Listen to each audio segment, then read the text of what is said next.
하신 우리 하나님, 지난 며칠 동안 성경을 배울 수 있도록 저희 마음과 발걸음을 이끌어 주시고 귀한 시간 베풀어 주신 것을 감사합니다. 하나님의 말씀 앞에 저희 각 사람이 자신의 모습을 돌아볼 수 있도록 도와주시니 감사합니다. 오늘 이 시간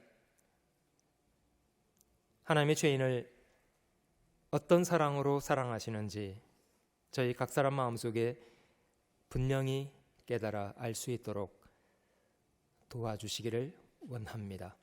말씀을 증거하는 사람이나 듣는 사람의 마음을 주 성령께서 온전히 주장하여 주시기를 기도합니다. 모든 시간 주님의 자비로우신 손길에 의지하며 구주 예수님의 귀하신 이름으로 기도드립니다. 아멘. 저희가 며칠에 걸쳐서 함께 성경을 공부했습니다. 오늘은 저희가 성경에 말씀하시는 복음을 공부하겠습니다. 복된 소식, 영어로 가스펠이라고 합니다. 이 복음의 말씀을 저희가 믿을 수 있다면 저희는 이 복음을 통해서 구원을 얻을 수가 있습니다. 오늘은 저희가 성경에 말씀하시는 복음으로 구원을 받을 수 있도록 죄인이 어떻게 구원받는가 함께 공부해 보겠습니다. 깊은 물에 빠진 사람이 있다면 그 사람을 누군가 건져주기 위해서 도움의 손길을 내밀었다면 붙잡아야 되는 거 아닙니까? 살려주세요. 사실 구원은 사람인 저희가 하는 것이 아니고요, 구원은 하나님께서 하시는 일입니다. 그러나 저희는 하나님이 저에게 베푸시는 구원을 받아야 합니다. 먼저는 저희가 하나님의 죄인을 어떻게 사랑하셨는지, 어떻게 구원하셨는지 먼저 성경을 통해서 배워보도록 하겠습니다. 저희가 하나님의 성품에 대해서 여러 가지를 공부했습니다. 하나님이 살아계신다는 것도 분명히 알아야 합니다마는 하나님이 어떤 분이신가에 대한 것도 저희는 오해 없이 알아야 합니다. 하나님은 죄에 대해서 분노하시는 분이고 죄에 대해서는 분명히 역사 속에 심판하시는 공의로우신 하나님이셨습니다. 또 한 가지, 하나님은 사랑이 많으신 분이라고 성경은 말씀하지 않고 하나님은 사랑이시라고 합니다.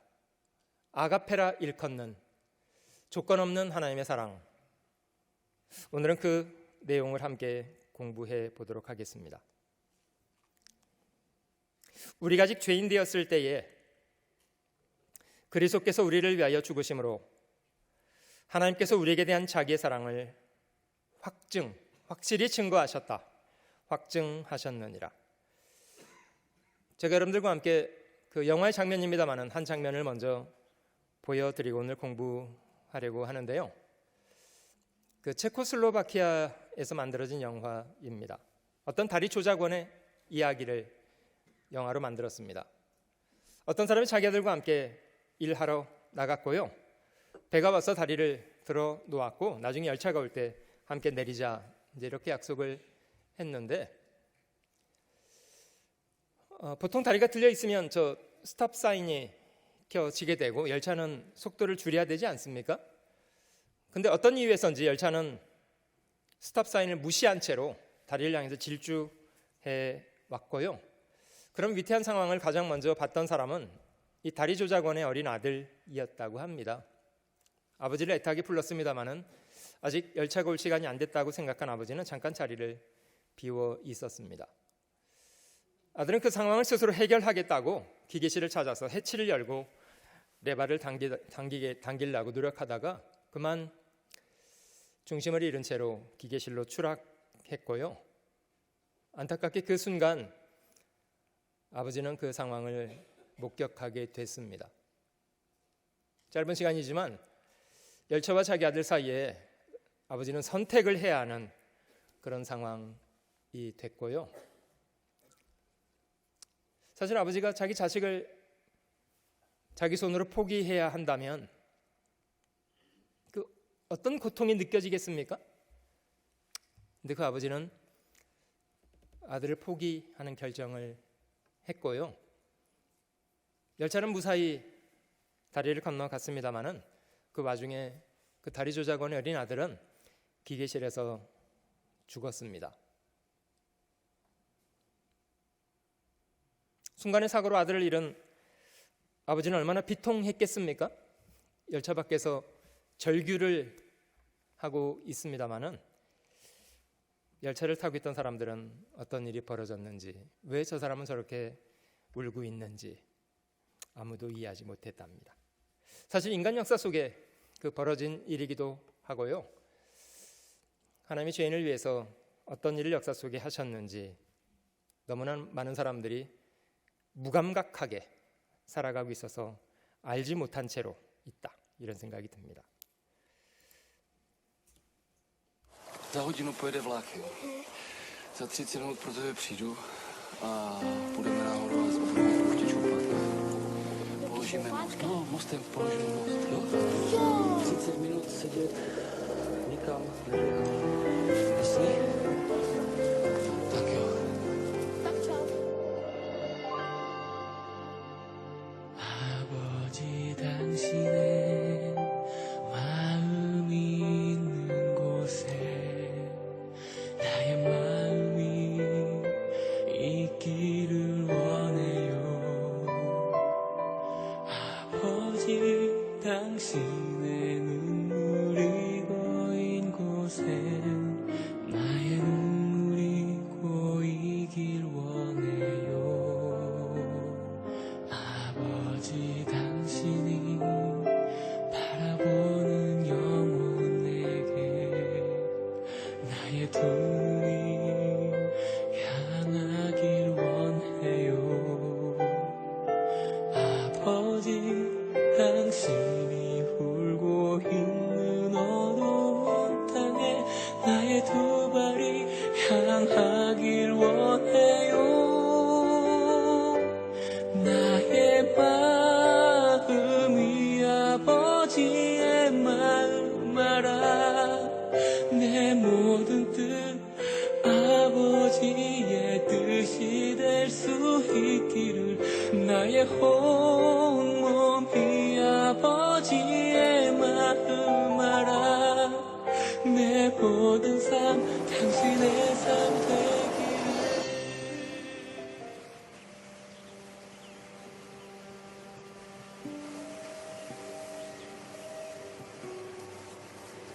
Tati, vlak jede moc brzo!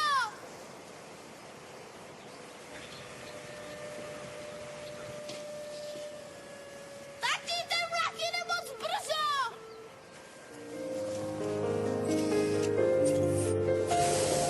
아버지 당신의 마음이 있는 곳에 나의 마음이 있기를 원해요.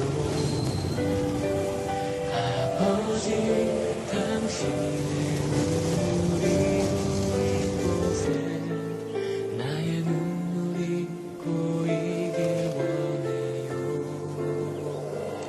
아버지 당신이 바라보는 영혼에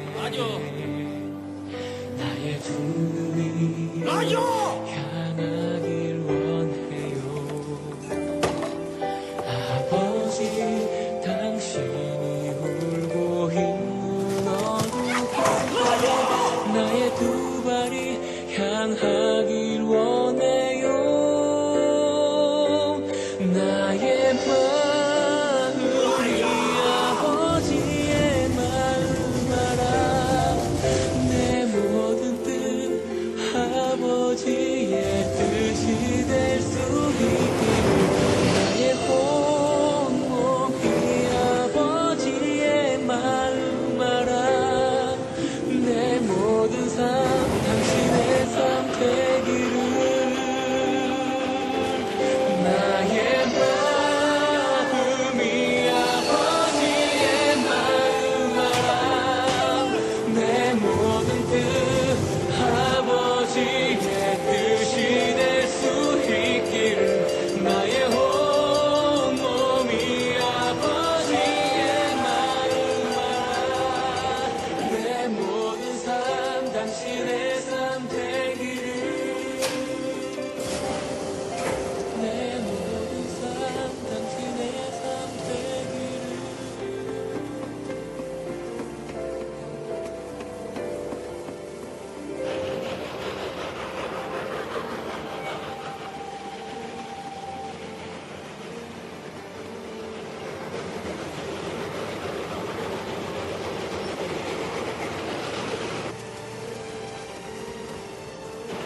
Prostě je hrozná zima. Si vezmeme horkou čokoládu.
며칠 동안 저희가 성경을 배워 왔습니다마는 하나님이 저에게 무엇을 원하시는가를 바르게 분별하는 것은 대단히 중요합니다.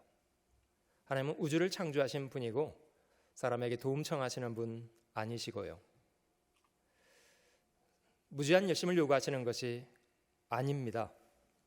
먼저는 사람이 하나님 앞에 귀를 기울이고 그 말씀하시는 것을 잘 들어야 합니다. 뿐만 아니라 하나님의 뜻을 잘 분별했다면 순종을 배워야 합니다. 그것이 중요합니다.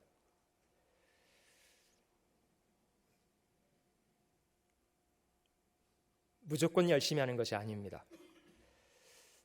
어제는 저희가 하나님이 주신 율법을 공부해 보았습니다.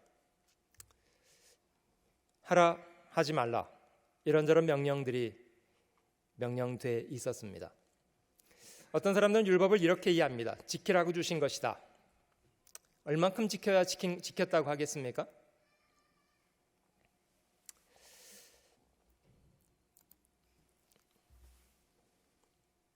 참 이상합니다마는 성경은 오히려 율법 행위에 속한 사람들, 율법을 열심히 지키려는 사람들을 말합니다. 2000년 전 바리새인들처럼 율법을 열심히 지키려는 사람들이 오히려 저주 아래 있다. 참 이상하죠? 하나님은 하라 하지 말라를 명령했고 어떤 사람은 그 말씀을 지키려고 노력하는데 왜 저주 아래 있냐? 뒤에 이유가 설명되어 있습니다. 기록된 바 누구든지 율법책에 기록된 대로 온갖 일을 항상 행하지 아니하는 자는 저주 아래 있는 자라.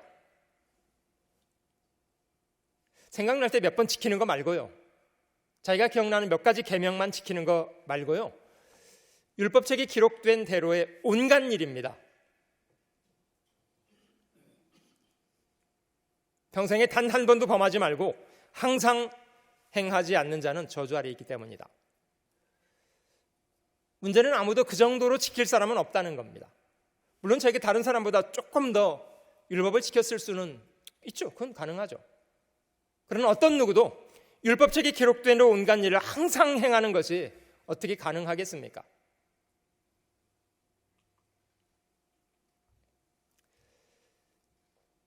여러분, 율법을 몇 개 범해야 죄인이 되는 거냐면요, 사람을 100명 살인해도 살인자입니다마는 한 사람을 죽여도 살인자입니다. 하나님 법은 사람을 죽이지 않아도요, 마음으로 한 번만 미워하기만 했어도 살인자입니다. 사람들끼리는 얼마나 죄가 많냐 적냐를 가지고 주로 따지잖아요. 하나님은 죄가 있느냐 없느냐를 묻습니다. 뿌리만한 죄라도 있으면 죄인입니다.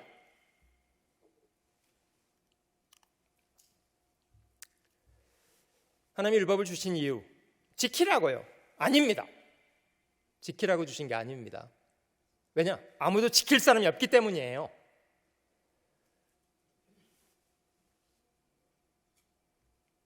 불완전한 사람이 어떻게 하나님의 법을 지킬 수 있겠습니까?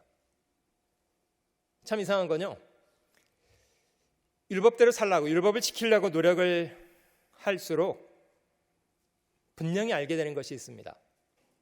사람이 얼마나 사악한지를 발견하게 됩니다. 얼마나 많은 죄악 가운데 살고 있는지 분명히 알게 됩니다. 하나님의 율법을 주신 것은 지킬 것을 기대서가 아니라 죄 없다고 핑계를 들어놓는 입을 막고 온 세상으로 하나님의 심판 아래 있게 하려는 것 한 가지, 그리고 또 한 가지는 20절 같이 읽어보실게요. 그러므로 율법의 행위로 그의 앞에 의롭다 하심을 얻을 육체가 없나니 율법으로는 죄를 깨달음이니라. 의인은 없나니 한 사람이 없습니다. 하나님 앞에 아무 사람도 의로운 사람 없습니다. 한 사람이 없습니다. 율법의 행위로 그 앞에 의롭다 하심을 얻을 육체가 없나니 율법으로는 죄를 깨달음이니라. 어제 저희가 율법을 공부해 보았습니다. 하나님의 법 앞에 저희는 어떤 상태였습니까? 여러분들은 충분히 선하고 의롭게 살고 있었습니까? 사실 저희 모든 사람들은 하나님 앞에 어마어마한 죄를 가지고 있습니다.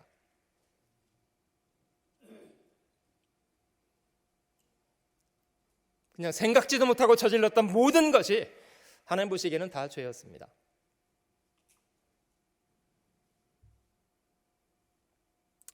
어제 공부했습니다마는 인간적으로는 이 바리새인과 세리 중에 누가 더 의로운 삶을 살았습니까? 인간적인 시각으로 바리새인이 훨씬 의로운 사람이었습니다. 근데 구원은 누가 받았습니까? 누가 의롭다함을 얻었습니까? 세리가 의롭다함을 얻었습니다. 왜 바리새인은 훨씬 더 의로운 삶을 살아놓고도 하나님 앞에는 의롭다함을 얻지 못하게 되었습니까? 안타깝지만 그는 잘못된 기준 때문에 자신이 하나님 앞에 죄인이라는 사실조차도 그는 깨닫지 못했습니다. 바리새인이 말한 걸 잘 들어보세요. 하나님, 저는 다른 사람들과 같지 않습니다. 그는 다른 사람들과 비교했습니다. 다른 사람들처럼 토색 불의 간음하지 않는다고, 일주일에 2번을 금식하고 있다고, 소득의 11조를 드리고 있다고. 여러분, 바리새인은 겉으로 보기엔 종교적이고 하나님 믿는 사람처럼 보입니다마는 실제 마음속에 그가 믿고 있는 것은 하나님을 믿은 거 아닙니다. 그는 자신의 행위를 믿고 있습니다. 안타깝습니다마는 너무나 많은 기독교인들이 바리새인 편에 서 있습니다. 자신의 행위를 믿고 있는,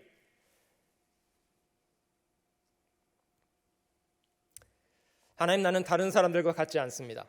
여러분, 저에게 다른 사람보다 조금 더 의로우면 충분한 건가요? 아닙니다. 저희를 심판하실 분은 하나님이시고요, 하나님의 기준 앞에 저희가 어떤 사람인가가 중요합니다. 바리새인은 하나님을 부정하진 않았습니다마는 그렇다고 해서 바리새인이 하나님을 심판주로 인정한 것도 아닙니다.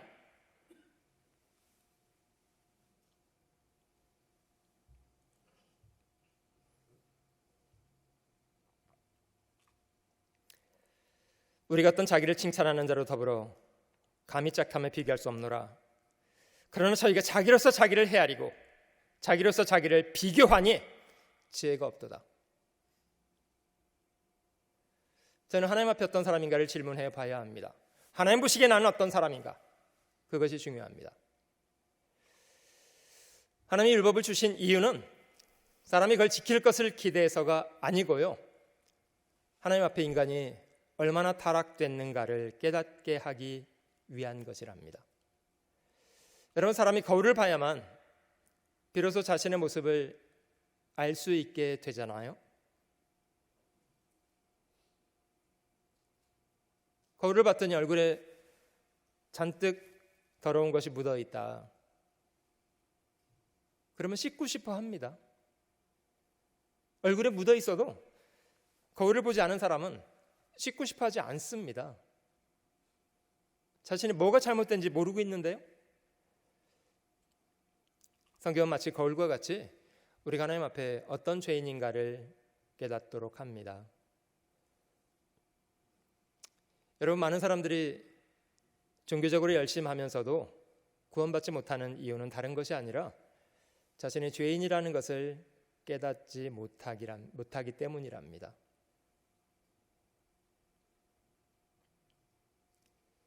여기 앉아 계신 분들은 다 하나님 앞에 죄인들 맞으신가요?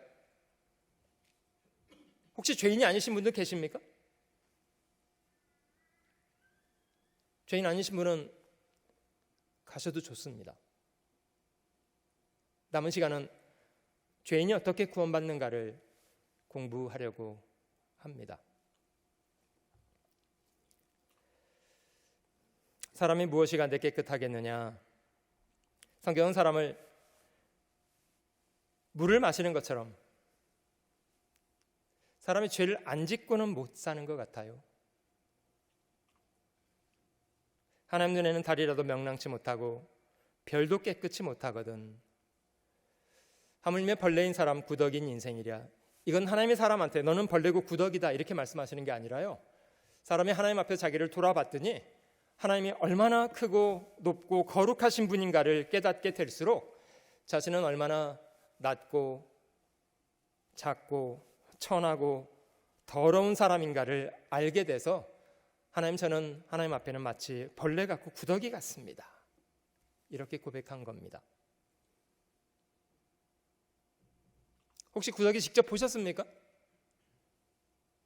어떤 느낌이 드시던가요? 구더기를 보시니까 몹시 사랑스러우시던가요? 저거 집에서 좀 키워봤으면 좋겠다 이런 생각이 드시나요? 여러분, 구더기는 그냥 보기만 해도 혐오가 확 느껴지지 않습니까? 혐오, 더럽다고 생각하고요. 여러분, 구더기 세 개를 잠깐 살펴보겠습니다. 여기 구더기 A, 구더기 B, 구더기 C가 있습니다.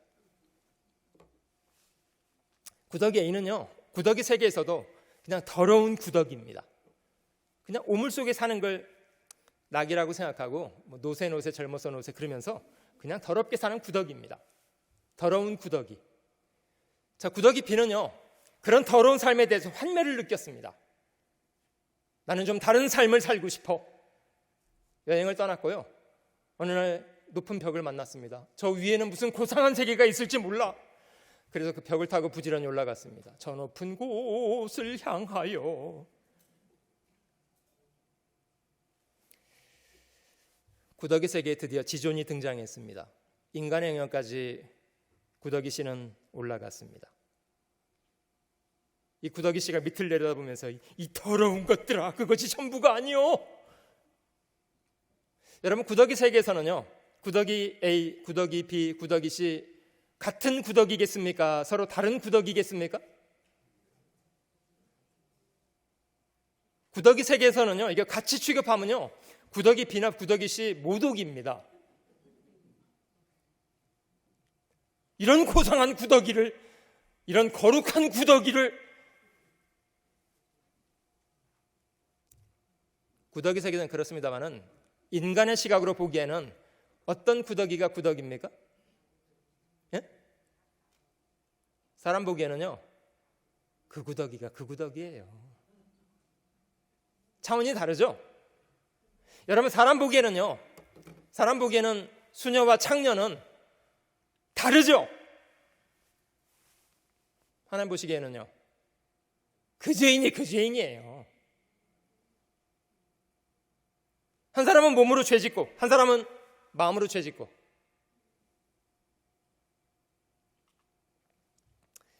여러분, 저희가 의로운 것이라고 여기는 것도 하나님 보시기에는 다 더러운 것들입니다. 다 더럽습니다. 그걸 아셔야 합니다. 예수님이 이 땅에 오셨을 때 주님은 자칭 의인이라는 사람들을 상대하지 않으시고요. 죄인들, 세리, 창기 이런 사람들을 가까이 하시고 음식을 잡수시고 말씀을 나누시고 하셨잖아요. 그러자 바리새인과 서기관들이 불편했습니다. 어찌 세리와 죄인과 함께 먹는가? 예수님이 답변하시기를 건강한 자에게 이원이 쓸데없고 병든 자에게라야 쓸데있나니. 여러분, 의사는 건강한 사람 두루 찾아다닐 일 없잖아요. 의사가 필요한 사람은 병든 사람들입니다. 여러분, 주님은 왜 이 땅에 오셨습니까? 영혼의 병든 사람들, 그들을 고치기 위해서 오셨습니다. 그래서 자칭 의인이라는 사람은 주님이 멀리 하셨고요, 주님은 죄인을 가까이 하셨습니다. 내가 죄인을 부르러 온 것이 아니요, 내가 의인을 부르러 온 것이 아니요, 죄인을 불러 회개시키러 왔노라.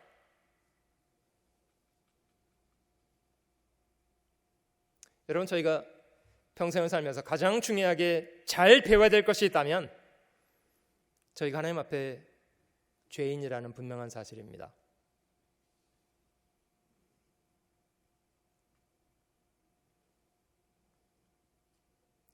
그거를 발견하는 것이 정말 중요합니다.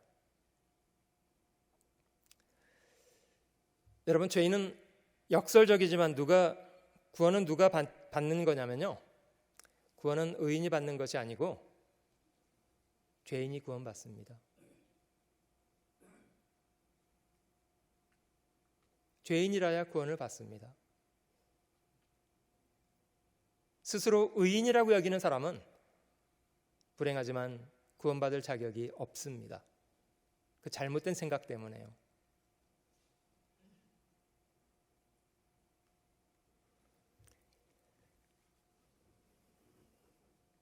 주님은 죄를 부르러 오셨습니다. 성경은 회개하고 복음을 믿으라고 합니다마는 진정한 회개는 죄를 슬퍼하는 것만 아닙니다.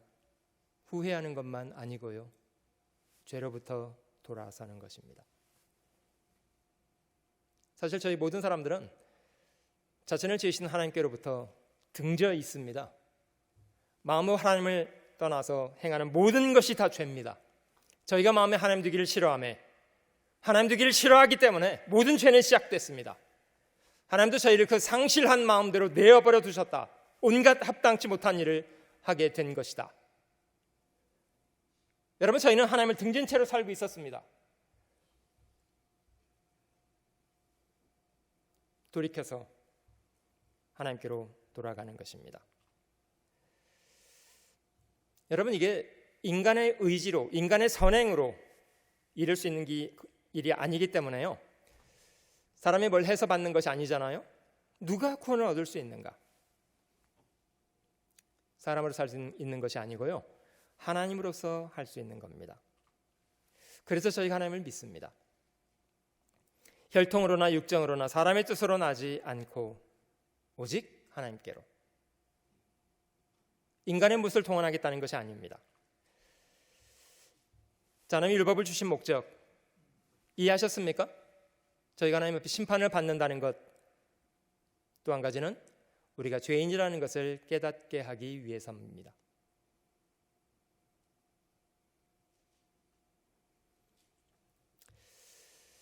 그것을 분명하게 해야 합니다. 하나님은 죄에 대해서 분노하시는 분입니다마는 분명히 죄는 역사 속에 하나님이 정당한 대가를 치르도록 하셨습니다.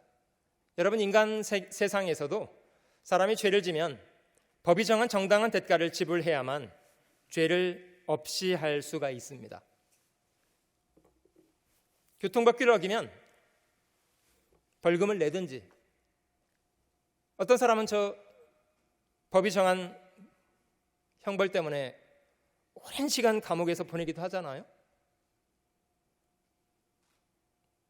어떤 사람은 법죄 때문에 사형 판결 받기도 하잖아요.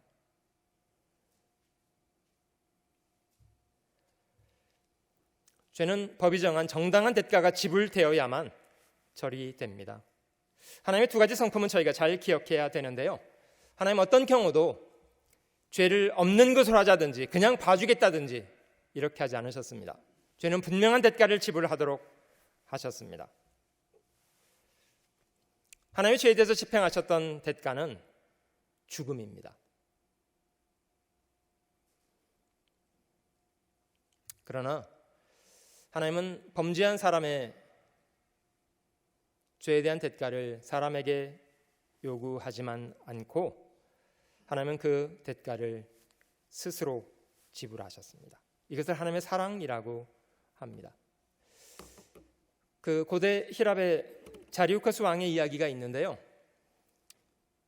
국가적으로 음풍이 유행을 해서 왕이 법을 정했답니다. 가늠하는 사람에게 두 눈을 뽑겠다.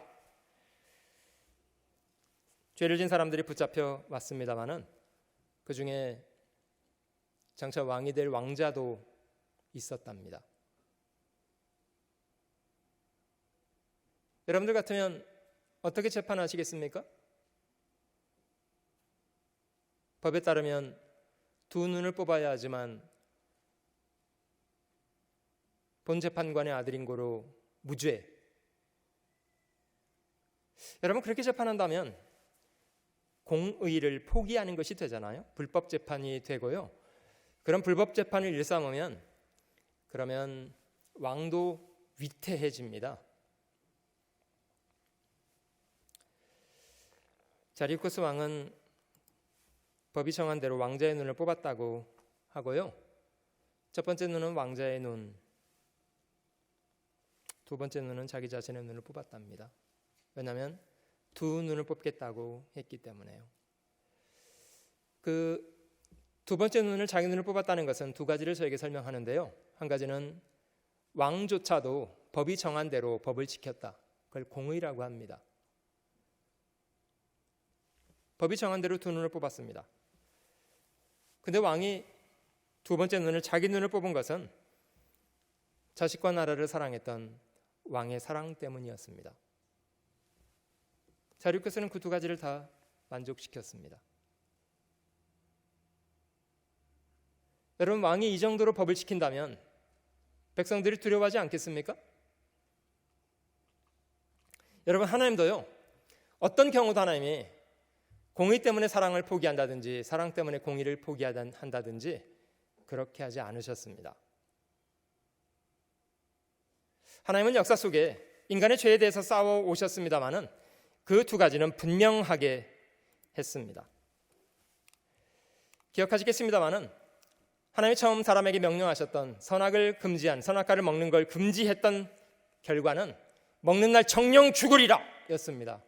정령 죽으리라. 하나님이 명령하신 그 법을 사람이 범했습니다. 다 먹었습니다. 왜 그들은 먹는 날 죽지 않았습니까? 대신 죽은 것이 있기 때문입니다. 여호와 하나님이 아담과 그 아내를 위하여 가죽옷을 지어 입히시니라. 범죄는 사람이 했고 죄의 대가는 하나님이 지불하셨습니다. 그래서 아담의 아들이었던 아벨은 부모의 가죽옷의 유래로 인해서 양의 첫 새끼와 기름을 제물로 삼아서 제물을 드렸고 하나님은 그 제물을 받아주셨습니다. 이걸 믿음이라고 말했습니다. 이스라엘이 애굽을 탈출하던 마지막 10번째 재앙은 모든 첫 번째 난 장자가 죽는 재앙이었답니다. 바로의 아들로부터 모든 사람의 첫 번째 난 것, 심지어 짐승의 첫 새끼조차도 싹 죽는 재앙. 근데 왜 이스라엘 사람들은 장자가 죽지 않았을까요? 하나님 말씀하시기를 유월절 양을 잡아서 그 피를 바르면 유월절 양이 대신 죽었기 때문에 그 집에 있는 아들은 죽이지 않겠다고 하나님은 약속해 주셨고 이스라엘 사람들은 피를 바른 집에서 유월절 양의 고기를 먹고 그 다음날 대탈출을 준비했습니다. 하나님이 약속하시기를 같이 한번 읽어보시겠습니다. 내가 애굽 땅을 칠 때에 그 피가 너희의 거하는 집에 있어서 너희를 위하여 표적이 될지라. 내가 피를 볼 때에 너희를 넘어가리니 재앙이 너희에게 내려 멸하지 아니하리라. 여러분, 그 문 앞에 발려져 있는 피는 뭘 상징합니까? 대신 죽었다는 걸 상징합니다. 죽어야 될 아들 대신에 이 집은 대신 죽었습니다. 그것이 피가 발려져 있는 의미입니다. 내가 피를 볼 때에 너희를 넘어가리니, 재앙이 넘어간다는 뜻으로 유월, 넘어간다는 뜻입니다. 재앙이 넘어간다. 그래서 이스라엘 집안의 아들은 죽지 않았습니다. 여러분, 이 10번째 재앙은 누구를 기억하게 합니까? 2000년 전 유대인들의 유월절에 십자가에 달려 돌아가셨던 예수님을 기억하게 합니다. 왜 예수님은 유월절 돌아가셨습니까? 그가 인간의 죄를 대신해서 죽으시는 유월절 양 같은 분이셨기 때문입니다. 우리의 유월절 양, 곧 그리스도께서 희생이 되셨느니라. 여러분들의 마음에도 그리스도의 피가 발려져 있는지를 질문하시는 겁니다. 또 한 가지는 하나님이 이스라엘 사람들에게 그들의 죄에 대해서 죄를 용서받는 방법으로 제사법을 명령하셨습니다.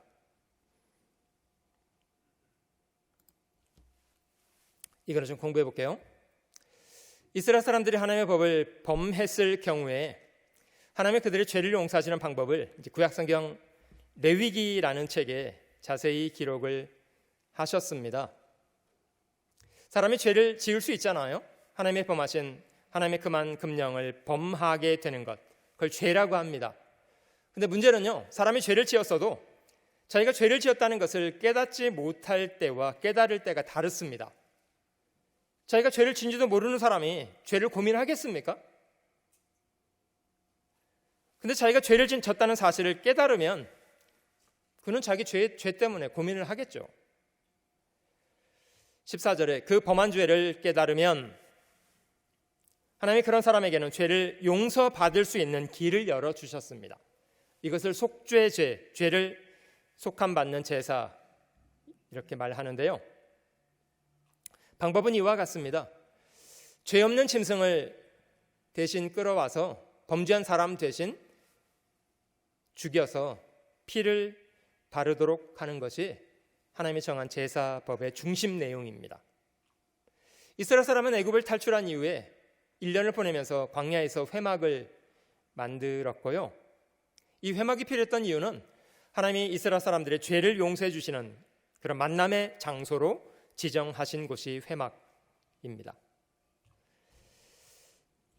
회중의 장로들이 여호와 앞에서 수송아지 머리에 안수하고 그것을 여호와 앞에서 잡을 것이요. 여기 안수한다는 말이 있고 잡는다는 건 죽이라는 거죠. 제사장이 그것으로 회중을 위하여 속죄한즉 그들이 사함을 얻으리라. 짐승의 머리에 안수, 이 죄를 진 사람이 제물을 준비하는데요. 제물이 될 조건은 흠이 전혀 없는 것이라야 합니다.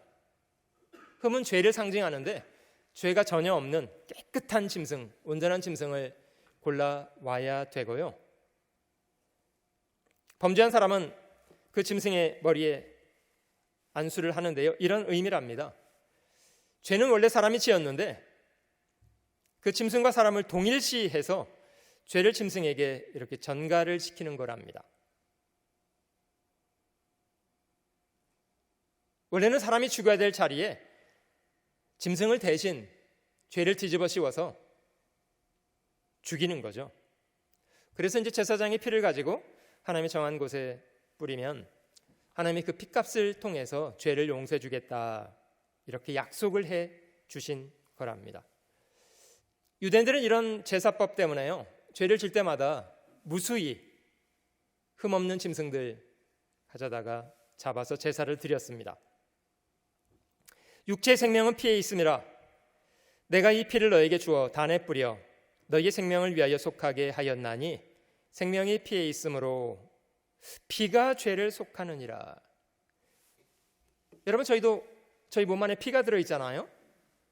실제로 피는 저희 육체의 생명입니다. 얼만큼의 피가 빠져나가면 죽습니다. 여러분, 피를 쏟아드린다는 건 뭘 의미할까요? 이거는 생명을 바쳐드린다는 걸 말합니다. 이것이 죄의 삭시라는 겁니다. 죄를 지면 하나님이 정하신 법은요, 죽어야 한다는 것이 법입니다. 죄의 삭은 사망.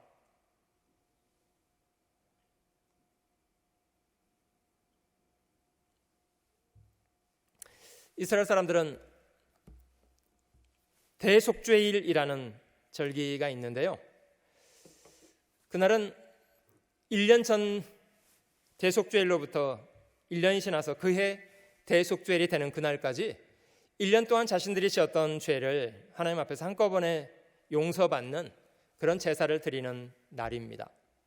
제사장은 2마리의 짐승을 준비하고요, 한 마리는 백성들의 죄를 뒤집어 씌워서 잡아서 피를 가지고 보시는 것처럼 이 회막 안에 이 지성소에 들어가서 이제 피를 뿌리는 용도로 한 마리를 사용하고, 또 한 마리는 백성들의 죄악을 그 짐승에게 뒤집어 씌워서 백성들이 보는 앞에서 끌고 나간답니다. 그러면 그 대속죄일에는 1년 동안 자신들이 저질러 왔던 과오를 반성하면서 금식을 하면서 하루 종일 보냈는데, 백성들 앞에 짐승이 끌려 나가는 것을 보면 저 짐승이 우리 죄를 지고 가는구나, 그렇게 여겼답니다.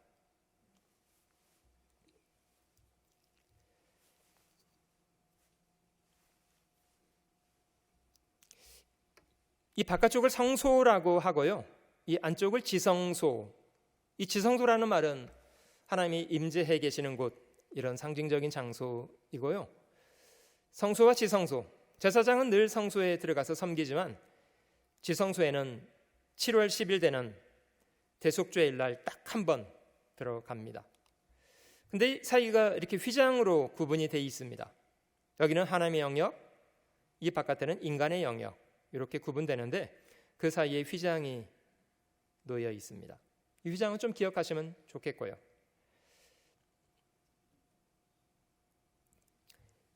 여기 지성소에는 보시는 것처럼 그 궤가 하나 놓여져 있죠.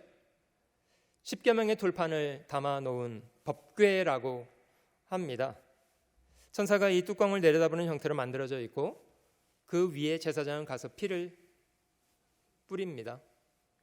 그러면 비록 저희가 죄를 지었습니다마는 여기 생명을 희생해서 피를 쏟습니다.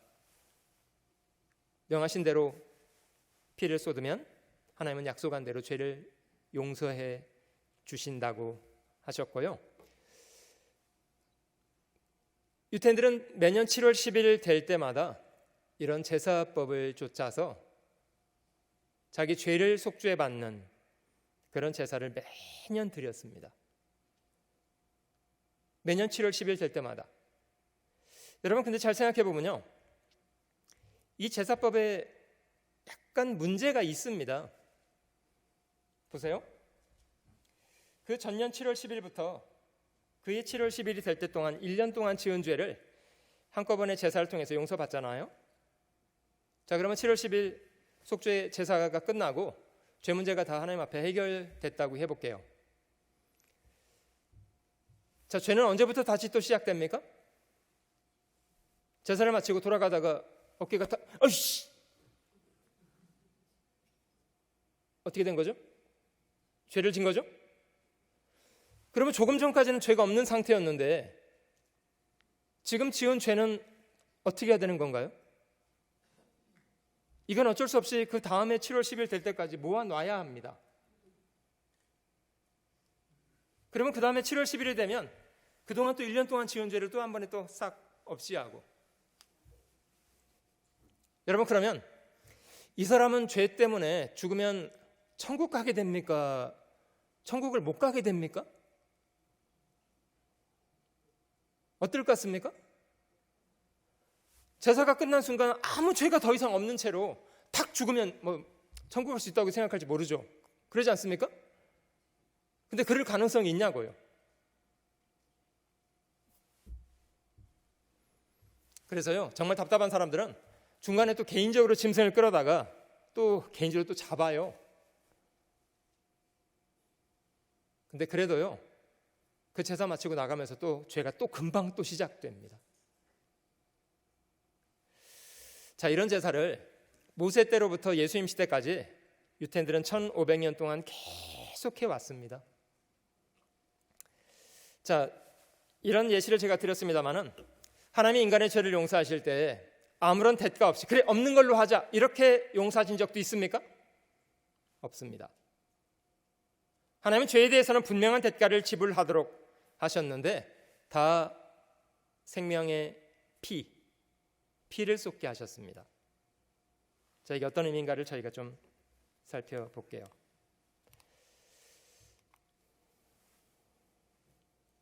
오늘 저희는 성경에 말하는 복음을 공부해 볼 텐데요. 왜 예수님이 이 땅에 오셔서 십자가에 달리셔야 했고 그 피를 그렇게 철철 흘리셔야 했는지에 대한 그 이유를 같이 한번 공부하겠습니다. 예수님이 인간을 죄로부터 구원하시기 위해서 오신 분, 세상 죄를 지고 대신 죽으시기 위해서 이 땅에 오신 하나님의 어린 양이라고 성경은 기록하고 있습니다. 유대인들이 드렸던 이런 제사법, 짐승을 드리는 이런 제사는 히브리서 9장 말씀에는 이 장막은 현재까지의 비유이다. 영어로는 심벌릭이라고 기록했죠. 이것은 현재까지의 비유다.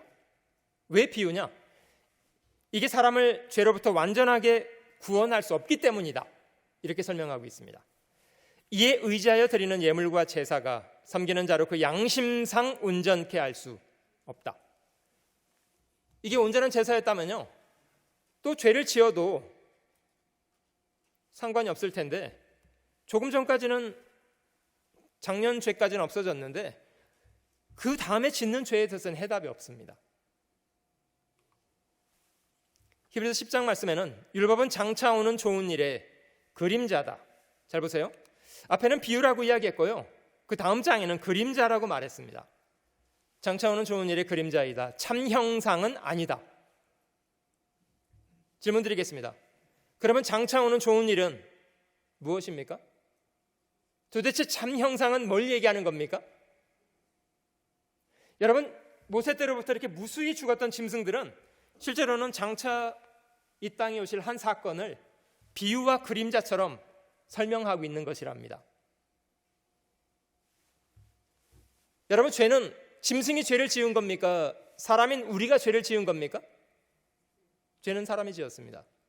그럼 만약에 대신 죽어야 한다면 짐승이 죽어서 될 일입니까? 대신 죽어야 된다면 당연히 사람이 죽어야 되는 거죠.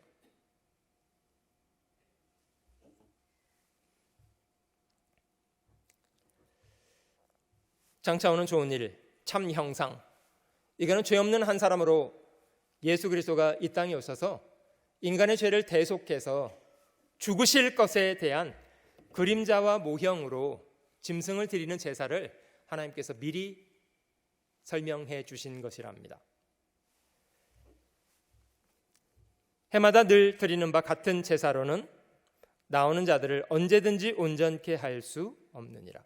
이게 불완전한 제사였기 때문에요, 같은 제사를 매번 반복적으로 드렸습니다. 불완전한 제사였기 때문에요. 이는 황소와 염소의 피가 능히 죄를 없이 하지 못함이라. 죄는 짐승이 진 것이 아니고요, 사람이 지었습니다. 그래서 대신 죽어야 하는 것도 사람이 죽어야 되는 겁니다. 문제는 아담의 자손으로 태어난 사람 중에 아무 사람도 죄 없이 태어난 사람 없기 때문에요, 다른 사람의 죄를 위해서 죽어줄 만한 자격을 갖고 있는 사람은 전혀 없습니다. 그래서 하나님 편에서 인간의 죄를 담당하고 자기 죽음으로 없이 하실 한 사람을 하나님 편에서 미리 계획하고 준비하셨다는 겁니다. 그분이 누구십니까? 그분이 역사 속에서 이 땅에 오신 예수 그리스도입니다. 5절 그러므로 세상에 임하실 때에 가라사대 하나님의 제사와 예물을 원치 아니하시고 오직 나를 위하여 한 몸을 예비하셨도다. 하나님이 미리 준비하신 예비하셨던 한 사람, 그분이 예수 그리스도시고요. 하나님은 구약 성경에 그에 대한 것을 자세히 미리 말씀하시고 두루마리 책에 기록한 그대로 예수님은 이 땅에 오셨습니다. 그 이름을 예수라고 했고요. 구약 성경에는 여호수아라고 이름이 기록되어 있습니다. 같은 이름입니다. 예수님의 이름의 뜻은 이렇습니다. 아들을 낳으린 이름을 예수라 하라. 이는 그가 자기 백성을 저희 죄에서 구원할 자. 여러분, 백성을 죄로부터 건져주려면 예수님께서 죄값을 지불해 주어야 한다는 겁니다. 죄값을 지불한다는 건 뭡니까? 죄를 위해서 피를 쏟아주실 것, 피를 쏟고 죽으실 것, 그 일을 하시기 위해서 오신 분, 그런 뜻입니다. 많은 사람들이 예수를 믿는다고 합니다. 근데 구원을 받으셨습니까? 라고 질문하면 이해를 못 하시더라고요. 여러분, 예수님의 이름의 뜻이 구원입니다. 죄로부터 구원하시는 분.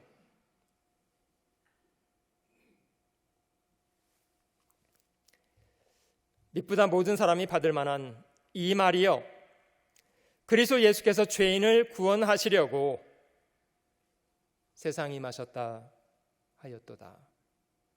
이 편지를 기록한 바울은 자신을 그냥 죄인이라고 말하지 않고요, 내가 죄인 중에 가장 우두머리 되는 놈이다. 나 같은 죄인을 위해서도 그가 오셨다. 죄인을 구원하시기 위해서. 다시 말씀드립니다마는 구원은 의인이 받는 것이 아닙니다. 죄인이라야 구원을 받습니다. 근데 죄인 돼본 적이 없는 사람이 어떻게 구원을 받겠냐고요.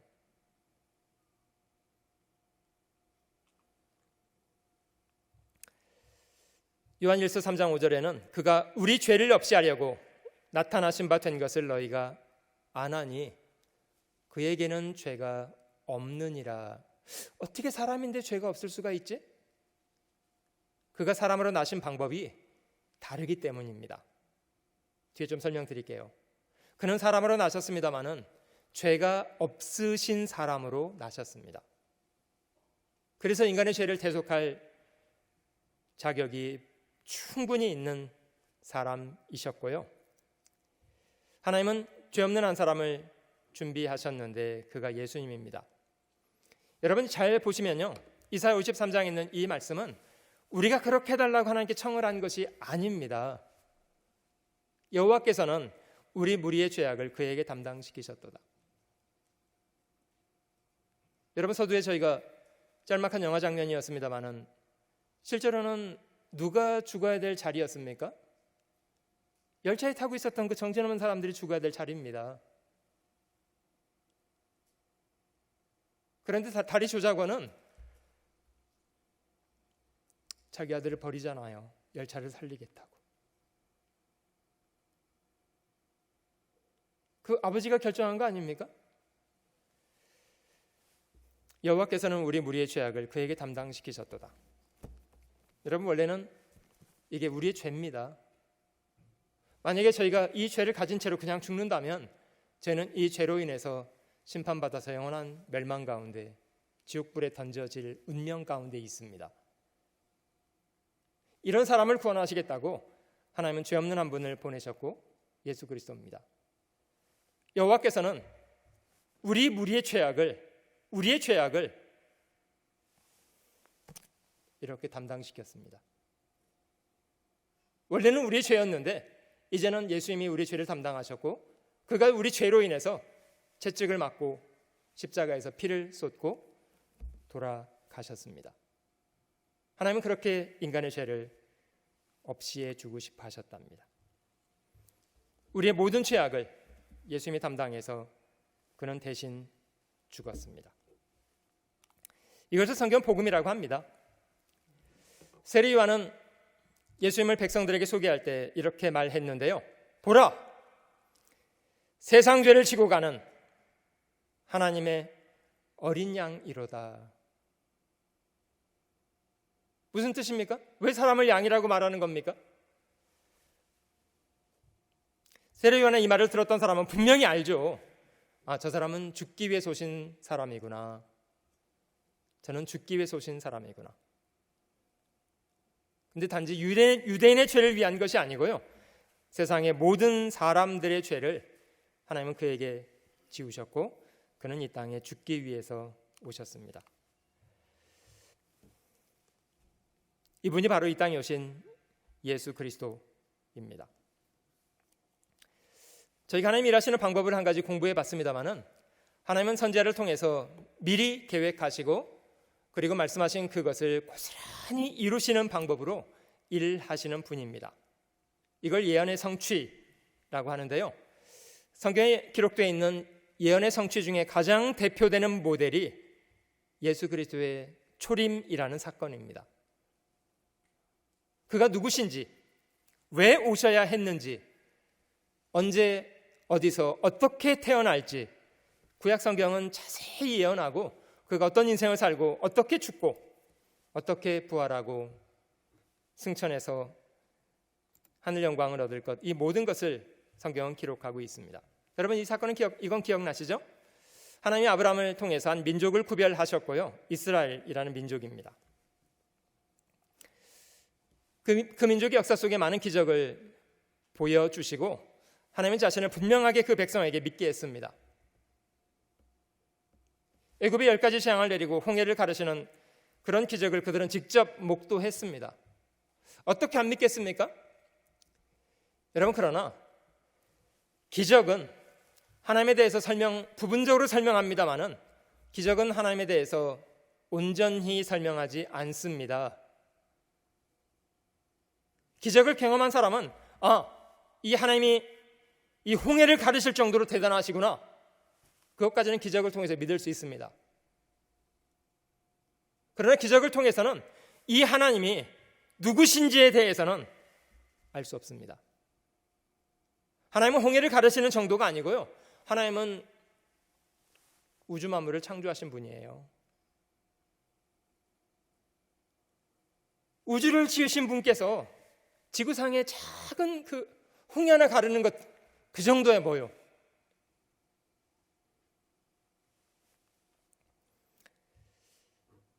하나님은 자신을 믿은 그 사람들에게 자신이 누구인지, 어떤 일을 행하시는지, 천지를 창조하고 인간 역사를 다스리시는 분이라는 것을 그들에게 말씀하기 시작하셨고, 그것이 구약 성경입니다. 하나님과 사람 사이에 왜 거리가 생긴 건지, 하나님이 그 죄를 어떻게 처리하시려고 하시는지, 이런 계획을 하나님은 구약 성경에 자세히 설명하셨고요, 예수 그리스도는 구약 성경에 그렇게 되리라고 한 대로 이 땅에 오셔서 인간의 죄를 담당하고 십자가에 죽으시고 부활하셨습니다. 완성된 사실이 신약 성경에 기록됐고 온 세상 사람들에게 증거돼서 복음을 통해서 온 세상 사람이 구원을 받게 하겠다는 것이 하나님이 인간 역사를 경영하시는 목적이었습니다. 예수님은 그래서 구약 성경에 기록된 대로 이 땅에 오셨는데요, 300가지 넘는 그런 예언이 구약 성경에 미리 기록되어 있고 예수님은 그 예언들을 정확하게 성취하셨습니다. 창세기 3장에 인간이 처음 범죄하던 장면에 하나님은 메시아를 보낼 것에 대해서 여자의 후손이라는 단어를 처음 사용했습니다. 이 땅에 태어난 모든 사람들은 다 남자의 후손입니다. 남자의 씨를 통해서 이 땅에 태어났습니다. 다 아담의 자손입니다. 그러나 유일하게 한 사람, 여자의 후손이라고 일컬을 만한 사람이 딱 한 사람이 있습니다. 남자의 씨와 상관없이 단지 여자를 통해서만 태어나게 된 사람, 딱 한 사람, 그분이 예수입니다. 처녀 마리아를 통해서 태어났잖아요. 성경은 그를 여자의 후손, 인간이 처음 범죄하던 창세기 3장에서 말씀하기 시작했고요, 이사야서 7장에는 처녀가 잉태하여 아들을 낳게 될 거다, 이렇게 예언했고 그의 신부는 이런 분이라고 말했습니다. 이는 한 아기가 우리에게 낳고 한 아들을 우리에게 주신 바 되었는데 그 어깨에는 정사를 메었고 그 이름, 5가지는 보이시죠? 첫 번째, 기묘하신 분입니다. 이분은 정말 놀라운 분입니다. 두 번째는 사람을 위로하시는, 영어로 카운슬러입니다. 조력하고 위로하시는 분. 그의 세 번째 이름은 전능하신 하나님, 네 번째 이름은 영원히 계시는 아버지. 한 아기가 태어났는데요, 성경은 그의 이름이 전능하신 하나님 자신이시고 영원히 계시는 아버지시라고 합니다. 5번째 이름은 그는 평강의 왕, 한 아이였습니다. 하나님이 직접 사람의 몸을 입고 이 땅에 들어오셨고요, 그분이 2000년 전에 유대 땅에 다니시던 예수 그리스도입니다. 성경은 그의 사역에 대해서 어떤 병든 사람도 물리치지 않고 다 고쳐주셨고 어떤 귀신 들린 자도, 심지어 죽은 사람도 살리셨고요, 잔해 질서를 명령하시면 굴복했고요. 누가 그렇게 할 수 있습니까? 한 문둥병자가 와서 주님 앞에 주여 원하시면 저를 깨끗게 하실 수 있나이다. 예수님은 그에게 손을 대셨답니다. 내가 원한다. 깨끗함을 받으라. 즉시 깨끗해졌습니다.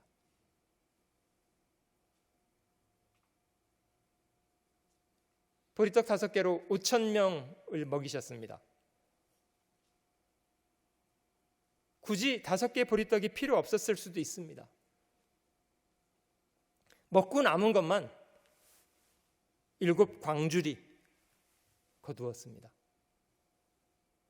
여러분, 누가 이렇게 할 수 있습니까? 한 번은 주님이 제자들과 갈릴리 바다를 건너시는 중에 풍랑을 만났는데 주님은 뒤에서 주무셨답니다. 얼마나 고단하셨던지 자기 몸도 가누지 못한 채로 고물에서 주무셨습니다. 풍랑 속에서 제자들은 죽음의 두려움을 느꼈고요, 나중엔 주님을 깨웠습니다. 주여, 우리가 죽게 생겼습니다. 예수님이 일어나셔서 제자들을 꾸짖으시더래요. 어찌하여 이렇게 두려워하느냐? 여러분, 이게 두려워할 상황입니까? 두려워하지 말아야 할 상황입니까? 두려워할 상황이죠? 배가 뒤집어질 지경이 됐는데 두려운 상황이에요. 근데 왜 두려워하냐고 주님은 따지셨어요. 잠이 덜 깨셨나? 왜 이렇게 질문하시지? 근데 조금 전까지 자기 몸도 못 가누셔서 주무시던 분이 배 위에 서셔서 바람과 파도를 향해서 외치셨답니다. 고요하고 잠잠하라. 아마 제자들은 잘못 들었나? 뭐라고 하시는 거야? 이렇게 생각했겠죠. 어떤 일이 벌어졌습니까? 바람과 파도가 알아들었습니까? 네, 알아들었습니다. 순간 날뛰던 바다가요, 삽시간에 조용해졌습니다. 제가 한번 생각을 해봤거든요. 제자들이 굉장히 두려웠을 것 같아요. 조금 전까지 막 모든 걸 집어삼킬 듯이 날뛰던 바다가 아니 그 짧은 한마디에 삽시간에 조용해졌습니다. 이게 왜 가능하죠? 저가 위기에 바람과 물을 명함에 순종하는 곳, 누구십니까? 하나님 자신.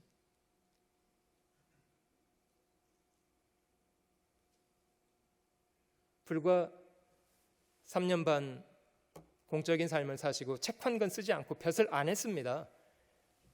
누명을 쓰고 십자가에 죽었는데요, 그가 인간 역사에 미친 영향력은 과연 신적이지 않습니까? 여러분, 인간 역사가 그의 탄생을 기점으로 BC와 AD가 나뉘어져 있습니다. 과연 신적이었습니다. 그 당시 세계를 지배하던 로마도 어찌할 수 없을 것 같던 이분이요, 3년 반이라는 공적인 생애가 지나갔을 즈음에 갑자기 죽었습니다. 갑자기.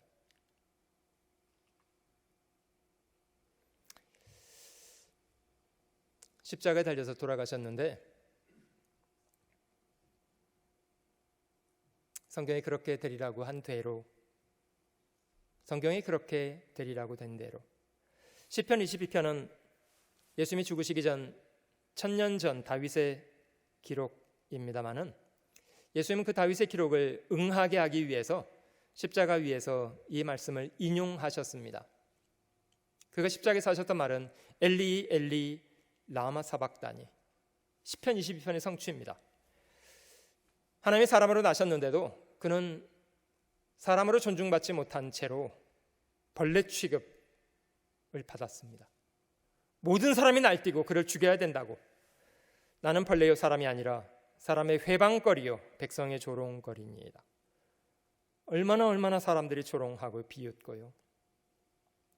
개들이 나를 에워쌌으며 개 같은 사람들, 악한 무리가 나를 둘러 내 수족을 찔렀나이다. 손과 발, 십자가형을 받으실 것을 말하는 거죠. 여러분, 이 다윗이 성경을 기록할 당시에 사람을 이렇게 죽이는 사형법은 지구상에 존재하지 않았습니다. 성경은 그렇게 기록하고 있고, 과연 예수님은 로마에 의해서 십자가형을 받았습니다. 얼마나 채찍을 가혹하게 맞았던지요, 그냥 뼈가 다 드러나는, 그냥 너덜너덜해진 상태에서 험악하게 죽었습니다. 내가 내 모든 뼈를 셀 수 있나이다. 저희가 나를 주목하여 보고 내 겉옷을 나누며 속옷을 제비 뽑나이다. 이 벌거벗긴 채로 죽었다는 말 아닙니까?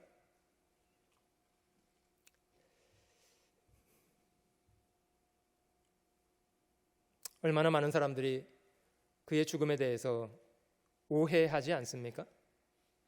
그는 실로 우리의 질고를 지고, 잘 보세요, 실제로 그의 죽으심은 우리의 질고를 지고 있는 겁니다. 우리의 슬픔을 그는 당하고 있는 거고요. 그러나 너무나 많은 사람들이요, 그렇게 생각 안 해요. 한 아들이 죽어서 열차는 건너갔는데 그 열차에 타고 있는 사람들은요, 왜 저 사람은 저렇게 실없이 울고 있는가? 자기 때문에 그 사람의 아들이 죽었다고 생각 안 해요. 5절, 그가 찔림은 우리 허물을 인함이요 그가 상함은 우리 죄악을 인함이라.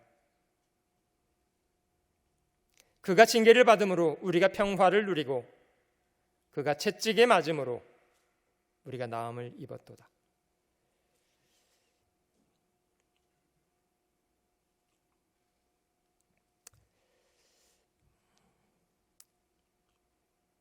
십자가를 받는 사람은 예수님도 이런 뿔 조각, 쇠 조각이 달린 채찍으로 맞으셨다고 하는데요, 십자가에 죽을 사람인데 아껴서 쳤겠습니까? 오래전 멜 깁슨 감독의 영화 패션 오브 더 크라이스트라는 영화에서는 이 채찍을 맞는 장면 잘 표현되어 있는데요, 그냥 살점이 그냥 뜯어져 나가는 이런 모습을 잘 표현했습니다. 왜 예수님이 이런 채찍을 맞으셨습니까? 성경에 기록된 대로 이루시기 위한 것이었답니다.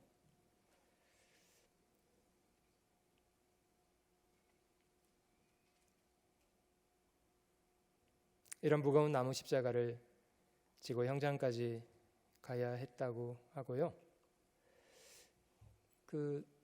예수님이 처형당했던 예루살렘을 여행하면 그 고난의 길이라고 명칭하는 길의 흔적을 저희가 쫓아가 볼 수가 있습니다. 중간중간에 이런 표식이 있고요, 예수님께서 형장까지 가는 길에 사투를 벌이셨던 흔적들마다 사람들이 그 기억을 해 놓았습니다. 얼마나 발버둥을 치셨는지 로마 군인도 중간에 십자가를 대신 지고 갈 사람을 대신 붙잡아다가 형장까지 가게 했다고 합니다. 피를 많이 쏟으셨기 때문에 처음부터 그 십자가를 지고 형장까지 가는 것은 불가능한 일처럼 보였습니다. 만약에 중간에 기진해서 죽는다면 성경은 어쩔 뻔했습니까? 어떻게 될 뻔했습니까? 그런데 모든 것은 성경대로 이루어졌습니다. 모든 것은 그렇게 되리라고 한 대로 성경대로 이루어졌습니다. 저희가 예수를 맡음에 예수께서 자기 십자가를 지시고 해골이라 하는 곳에 나오시니 좌우에 강도가 못 박혔고요. 예수님은 그 가운데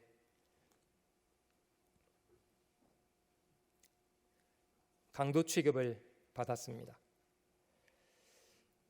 이런 못을 그 양손과 발에 박았다고 하고요.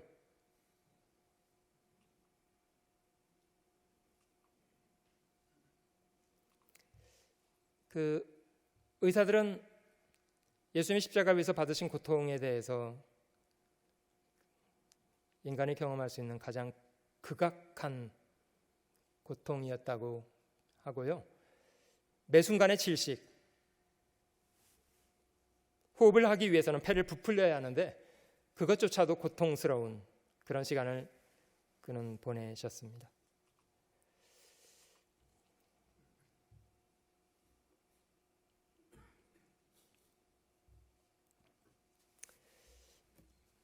누가 예수를 죽게 했습니까?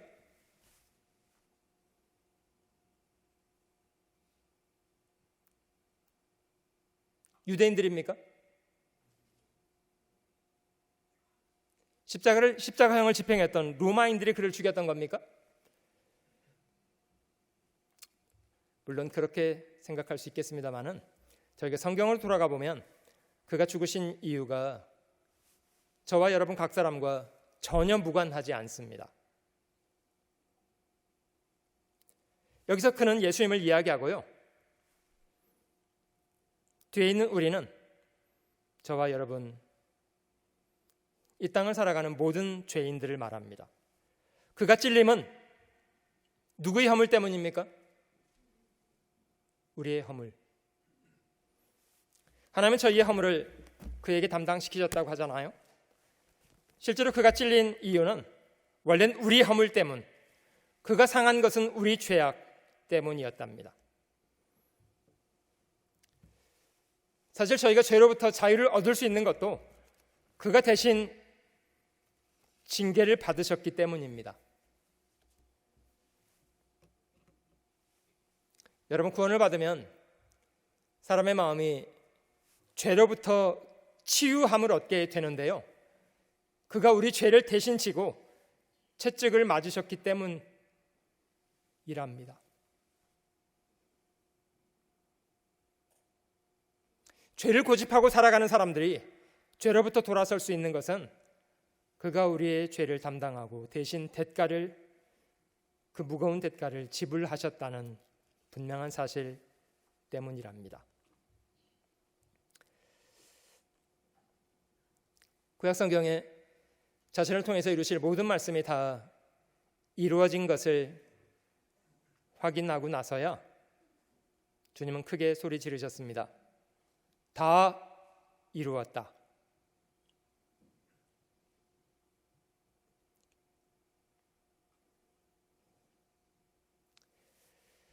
다 이루었다.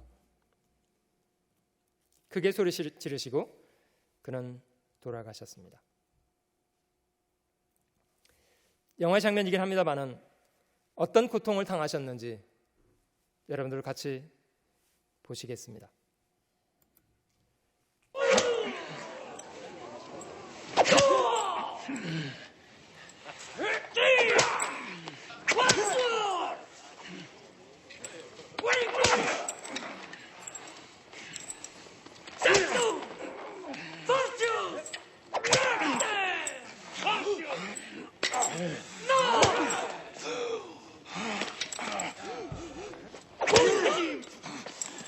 Fortius! Tredicim! Quattordecim! Quindecim! Sedecim! Undecimci! Vigintiunus! Vigintitrés! Triginta!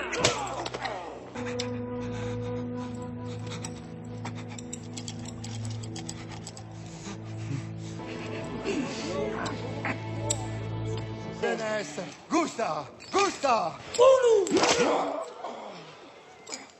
Duo! Tria! Quattro! Cinque! Six!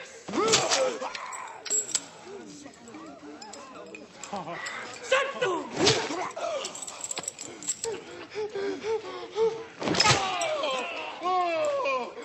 Noven!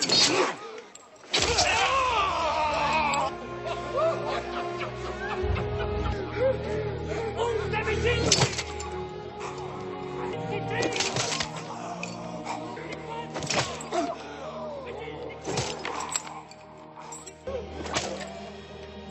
Trigintaquinque!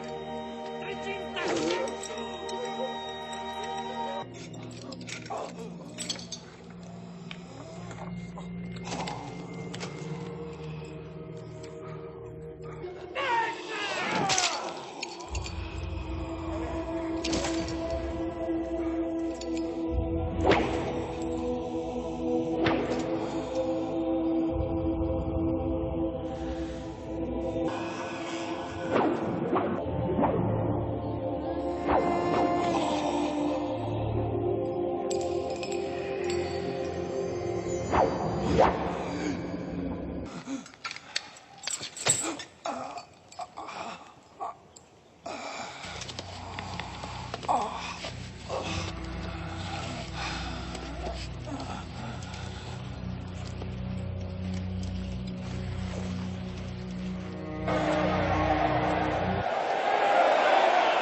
Ecce como!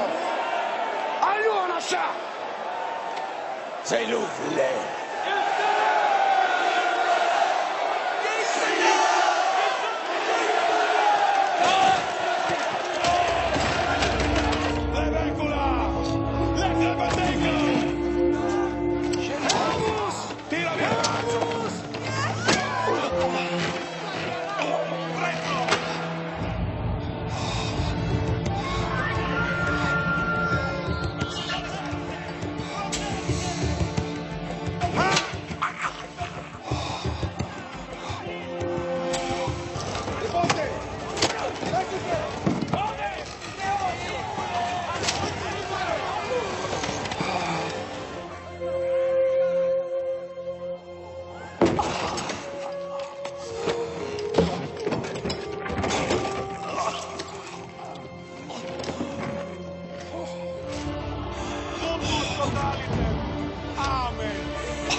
나만 잡았다니.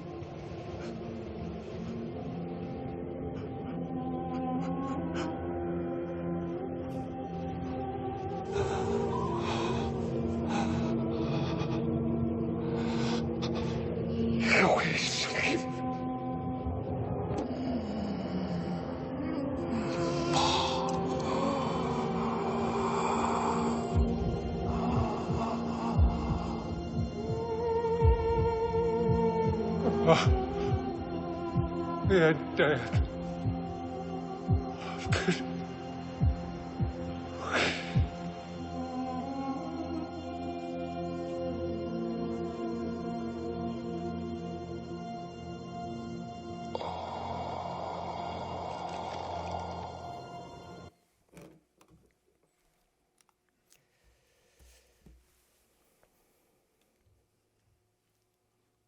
마가복음 15장에 있는 말씀입니다. 예수께서 큰 소리를 지르시고 운명하시다. 그가 죽으시던 바로 그 순간에 그의 죽으심의 의미를 설명하는 중요한 일이 벌어졌습니다. 38절 같이 읽어보실게요. 이에 성소 휘장이 위로부터 아래까지 찢어져 둘이 되니라. 여러분, 제가 아까 그 휘장의 위치를 하나 설명드린 게 있었습니다. 하나님과 인간의 영역 사이에 휘장이 하나 놓여져 있었습니다. 주님이 죽으실 때 찢어진 휘장은 바로 그 휘장입니다. 여러분, 휘장이 어떻게 찢어졌습니까? 이걸 만일 사람이 찢었더라면 어떻게 이렇게 찢겠습니까? 휘장은 위로부터 아래까지 찢어졌습니다. 이걸 찢으신 분이 누구라는 뜻입니까? 하나님이 찢으신 겁니다. 왜 예수님이 죽으시는 그 순간에 하나님은 이 휘장을 찢으셨던 것일까요? 이것이 그의 죽음의 의미입니다.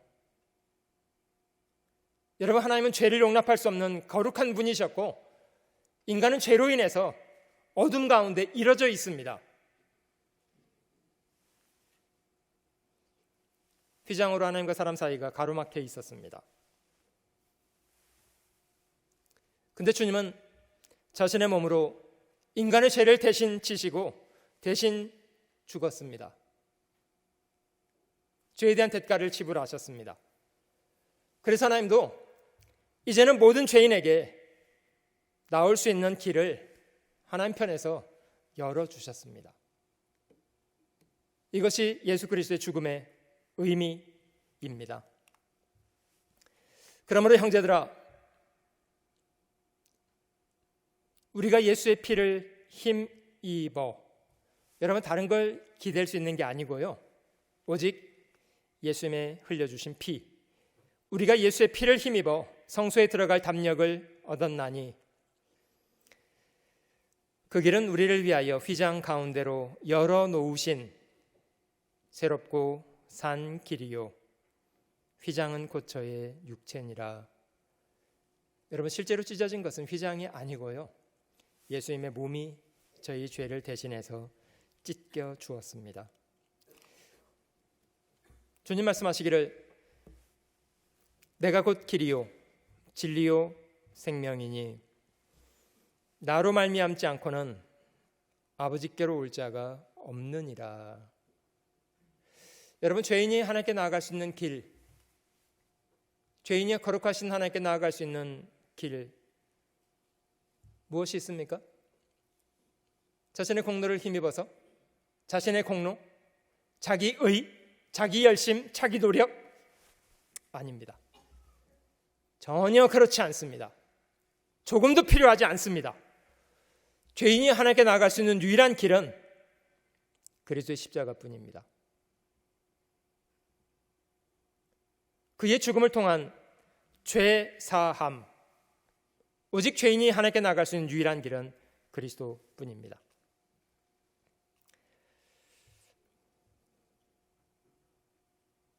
여러분, 아까 저희가 이스라엘 사람이 드렸던 짐승을 드리는 제사를 먼저 공부해 보았는데요. 비교를 해보겠습니다. 제사장마다 매일 서서 섬기며, 제사장은 성소에 의자가 없다는 거 아시죠? 제사장은 늘 서서 섬깁니다. 자주 같은 제사를 드립니다. 7월 10일이 될 때마다 같은 제사를 또 드리고 또 드리고 또 드리고 합니다. 이 제사는 언제든지 죄를 없게 하지 못하거니와. 12절은 같이 읽어보실게요.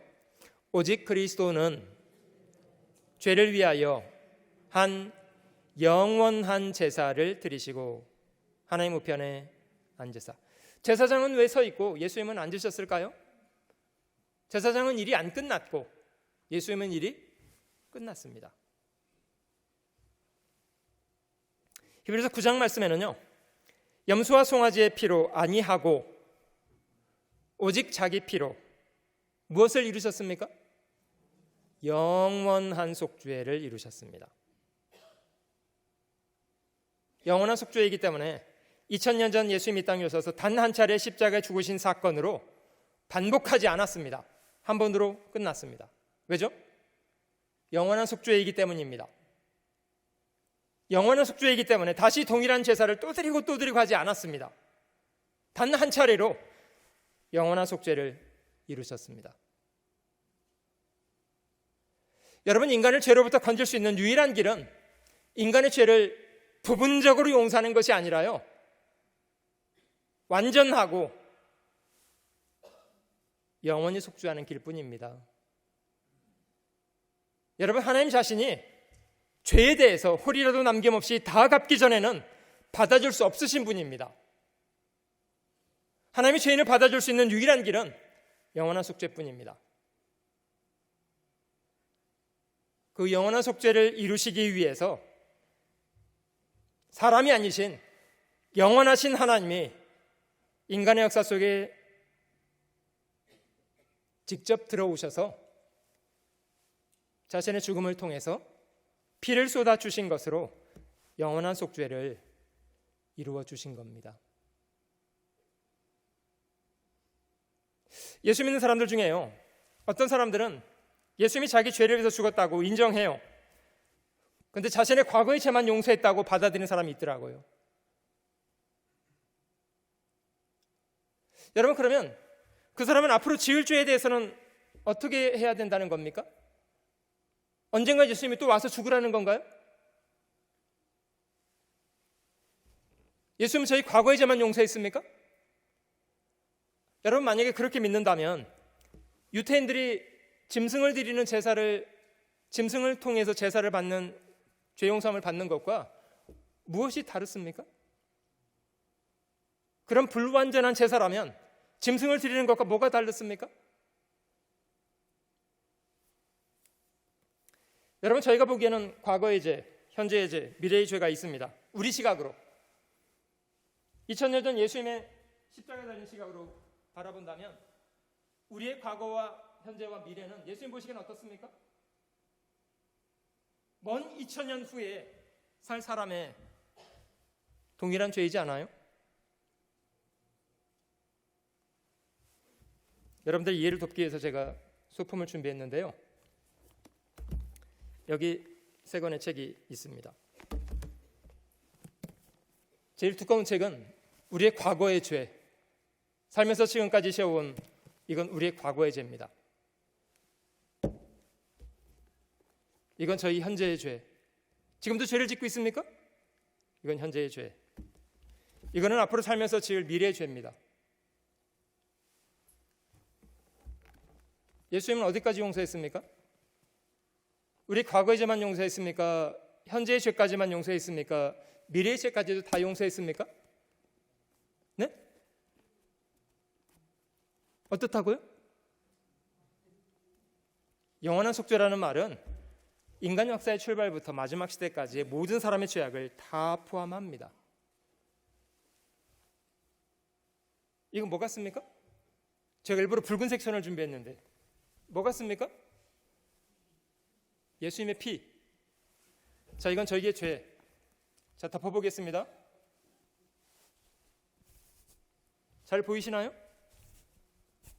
자, 죄가 보입니까? 안 보입니까? 뭐만 보이시죠? 그래요.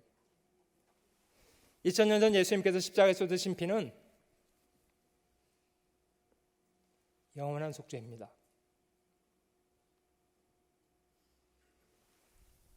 인간의 모든 죄악을 영원히 처리하시는 완전한 속죄를 예수님은 드리셨습니다. 그 한 번의 제사로 인간의 죄악은 영원히 처리됐습니다. 이것이 하나님께서 준비하신 복음.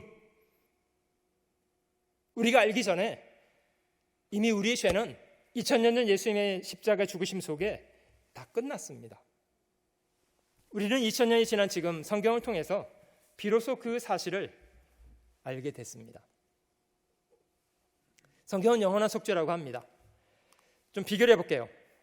짐승을 드리는 제사와 예수님의 속죄를 비교하면 짐승을 드리는 제사는요, 안타깝지만 유대인을 위한 제사입니다. 그러나 예수님의 죽음은 유대인을 위한 제사만이 아니고요, 온 세상 사람들을 위한 제사입니다. 보라, 세상 죄를 지고 가는, 유대인의 죄를 지고 가는이 아니고 세상 죄를 지고 가는. 짐승은 매 1년짜리 매 죄마다 드리는 제사입니다마는 예수님의 속죄는 영원한 속죄입니다. 그래서 또 드리고 하지 않습니다. 이거는 비유고 그림자고, 이 비유가 설명하기 원했던 실체는 예수님의 죽음입니다. 짐승을 드리는 제사는 불완전하고 미완성의 제사였다면 2000년 전 예수님의 제사는 완전하고 완성된 속죄입니다. 이것이 하나님이 준비하신, 하나님이 인간의 죄를 없이 하기 위해서 하나님께서 준비하신 방법이었습니다. 17절 같이 읽어보실게요. 저희 죄와 저희 불법을 내가 다시 기억지 아니하리라 하셨으니, 왜 기억하지 않으신다고 말할까요? 정당한 대가가 지불되어졌기 때문입니다. 그래서 역사 속에 하나님이 동일한 일을 반복하지 않고 2000년 전 한 번의 사건으로 끝내셨습니다. 이것을 사하셨은즉 다시 죄를 위하여 제사 드릴 것이 없느니라. 그래서 역사 속에 유일하게 단 한 차례 하나님이 직접 인간으로 오셔서 죽으셨습니다. 얼마나 사랑하면 그렇게까지 할 수 있을까요? 말로만 사랑하신 게 아니잖아요. 사람이 친구를 위해서 자기 목숨을 버린다면 자기 목숨보다도 친구를 더 우선시했다는 거잖아요. 하나님은 저희 같은 죄인을 구원하시겠다고 자기 독생자를 내어주시기까지 했습니다. 이처럼 사랑하사. 역사 속에 부인할 수 없이 하나님이 증거하신 사건입니다.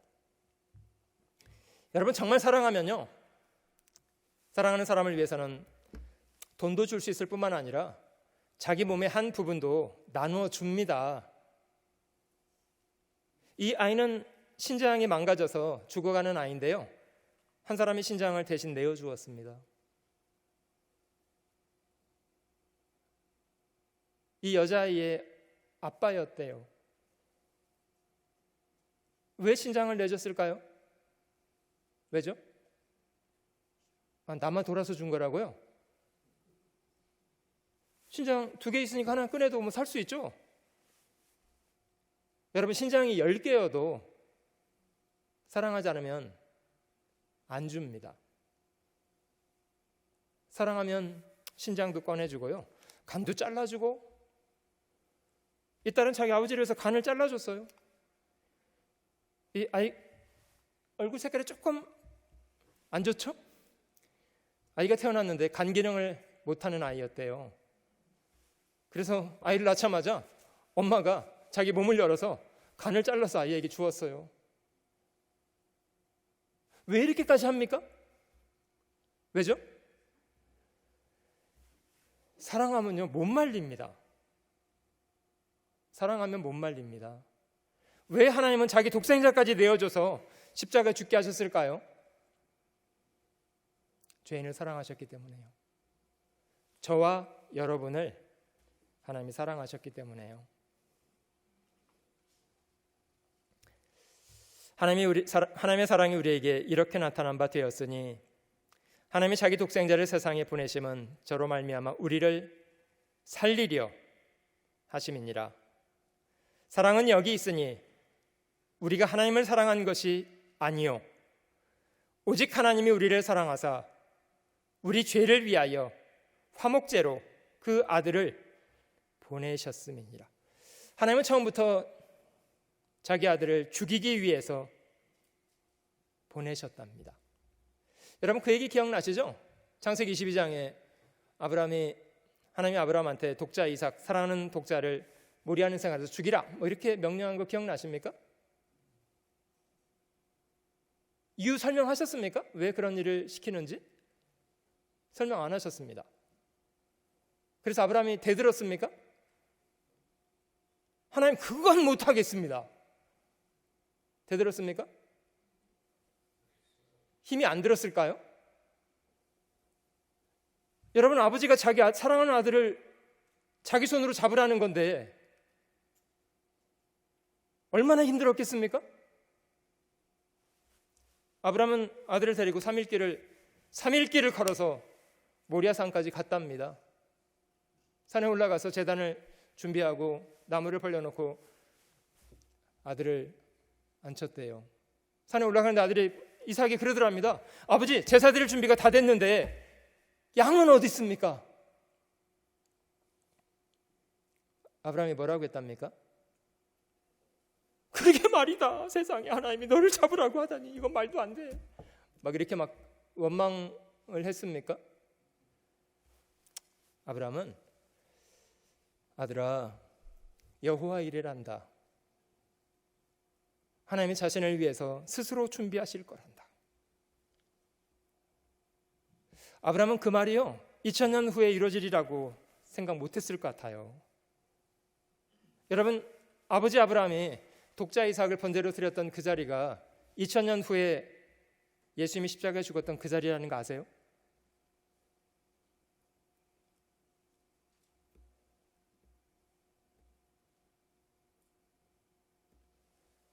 (3일) 만에 아브라함이 번제로 이삭을 드리려고 했더니 하나님 멈추시죠. 아브라함아 아브라함아 네가 네 아들조차도 아끼지 않고 내게 주었으니 이제야 네가 나를 경외하는 줄 알았다. 3일 만에 아들을 다시 살려서 돌려주었습니다. 2000년 전에는 아버지 아브라함이 자기 아들 독자 이삭을 번제로 드리려고 3일 만에 아들이 부활했잖아요. 2000년 후에는요 하나님 아버지가 자기 아들 독생자를 예수 그리스도를 십자가에 죽였습니다. 3일 만에 부활했습니까? 부활했습니다.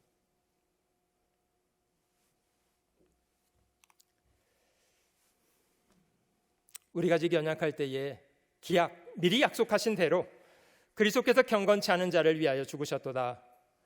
의인을 위하여 죽는 자가 쉽지 않고 선인을 위하여 용감히 죽는 자가 혹 있거니와 우리가 아직 죄인 되었을 때에 그리스도께서 우리를 위하여 죽으심으로 하나님께서 우리에게 대한 자기의 사랑을 확증하셨느니라. 여러분 이것이 증거입니다. 2000년 전 예수님의 십자가 죽음이라는 분명한 사건은 하나님이 죄인인 우리를 어떻게 사랑하셨다는 것을 확실히 증거하신 증거입니다.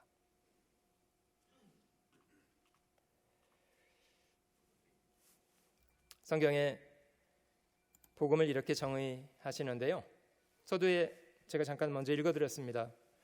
형제들아 내가 너에게 전한 복음을 알게 한다.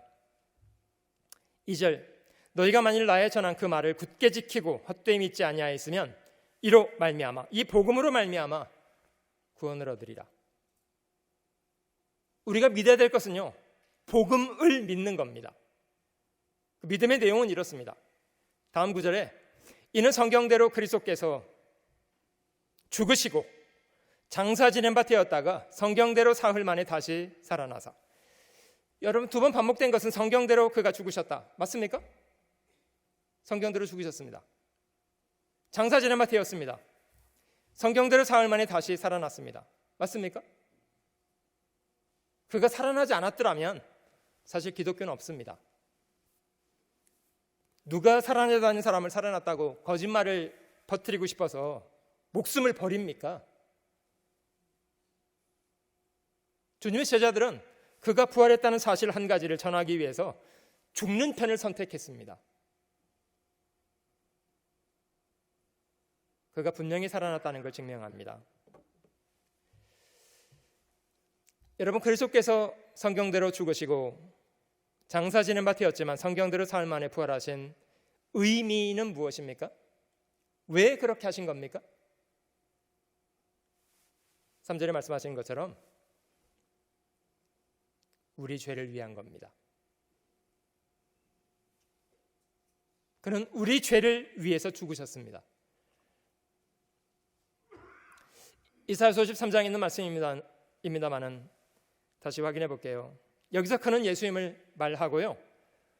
우리는 누구를 말합니까? 저와 여러분입니다. 저와 여러분입니다. 이 땅을 살아가고 있는 모든 사람들. 그는 예수님이고, 여러분, 여기 우리라는 자리에 여러분들의 이름을 넣어서 읽는다면 하나님께서 뭐라고 말씀하실 것 같습니까? 하나님이 틀리겠다고 하시겠습니까? 맞다고 하시겠습니까? 한번 여러분의 이름을 넣어서 읽어보세요. 그는 예수님으로, 우리라는 자리에는 여러분들 각자의 이름을 넣어보십시오.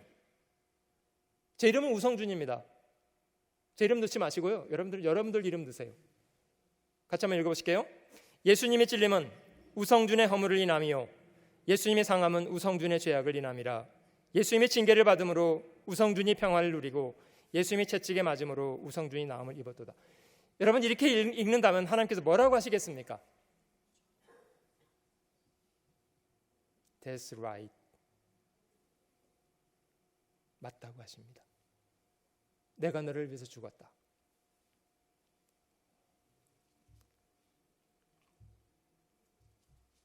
맞습니까? 맞다고 여기시는 분, 예수는 우리를 위해서 죽었다, 맞다고 여기시는 분,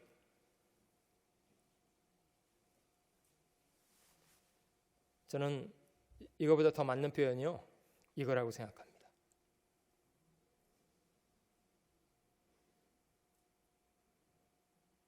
실제로요, 저희가 세상에 혼자 살고 있었어도 예수님은 와서 죽었을 거예요. 나를 위해서 죽었다. 얼마나 놀라운 사실입니까?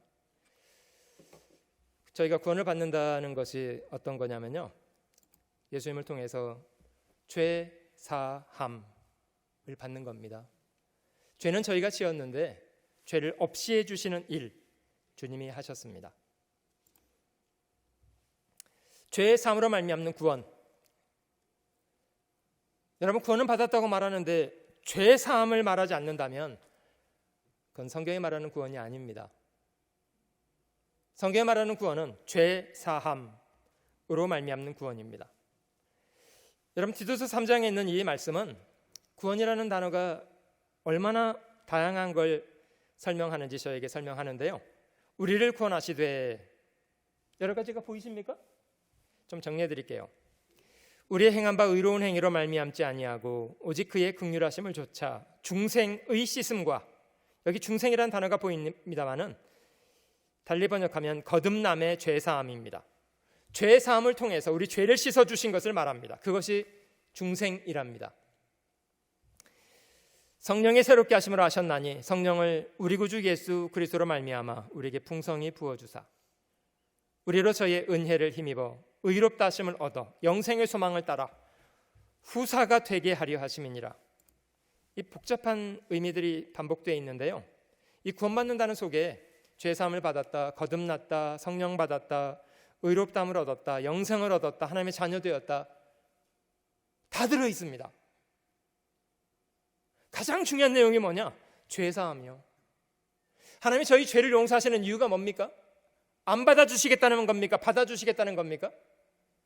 하나님은 죄가 없으신 분인데 죄가 있는 상태로 어떻게 받아주냐고요. 그래서 하나님은 예수님을 통해서 죄 용서부터 하십니다. 가장 중요합니다. 구속고 죄 사함을 받았다. 그의 피로 말미암아 그 아들 안에서 우리가 구속고 죄 사함을 얻었다. 얼마나 많습니까? 그를 통해서 죄 사함을 얻었다. 자, 정리를 해볼게요. 자, 예수님이 십자가 죽으신 사건은 언제 이루어진 사건입니까? 몇 년 전에 이루어진 사건입니까? 2000년 전. 2000년 전에 이미 완성된 사건입니다.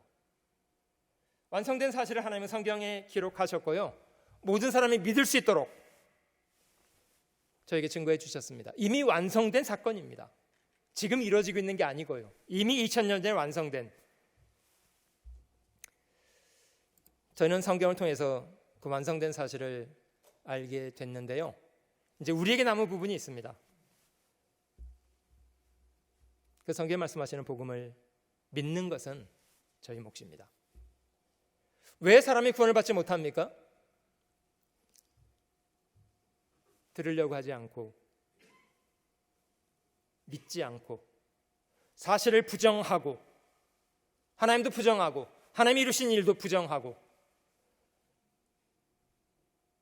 자기 생각만 주장하고.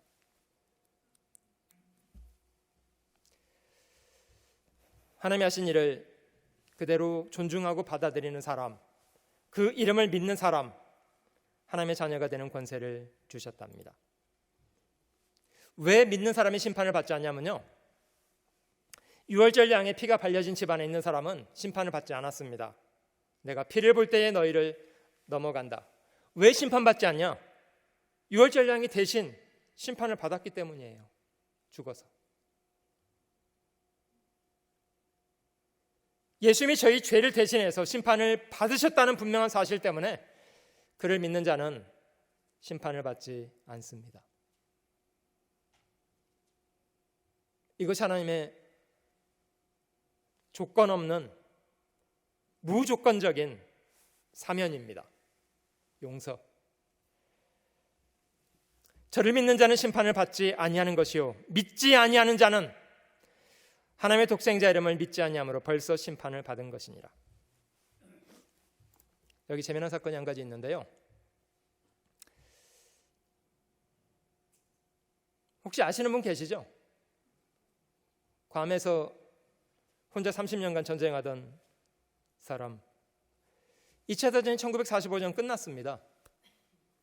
전쟁이 끝날 당시에 겨우 30 몇 살 됐던 청년이었던 사람이 이 요코이라는 사람이었는데요, 27년간을 전쟁이 끝났다는 사실을 받아들이지 않고 혼자 전쟁을 했습니다. 관 밀림 속에서.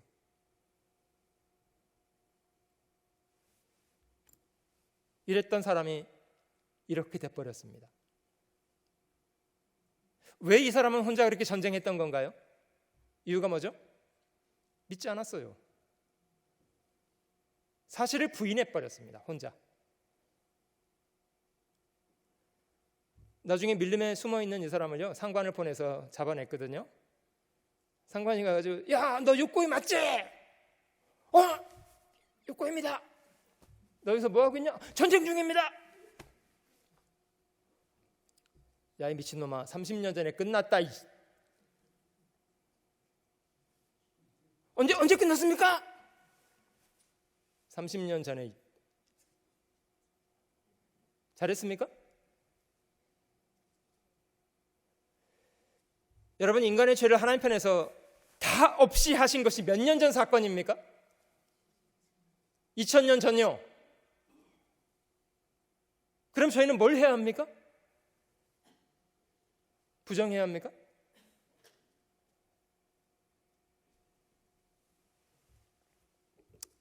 여러분들 중에는 욕구의 같은 분이 안 계셨으면 좋겠어요.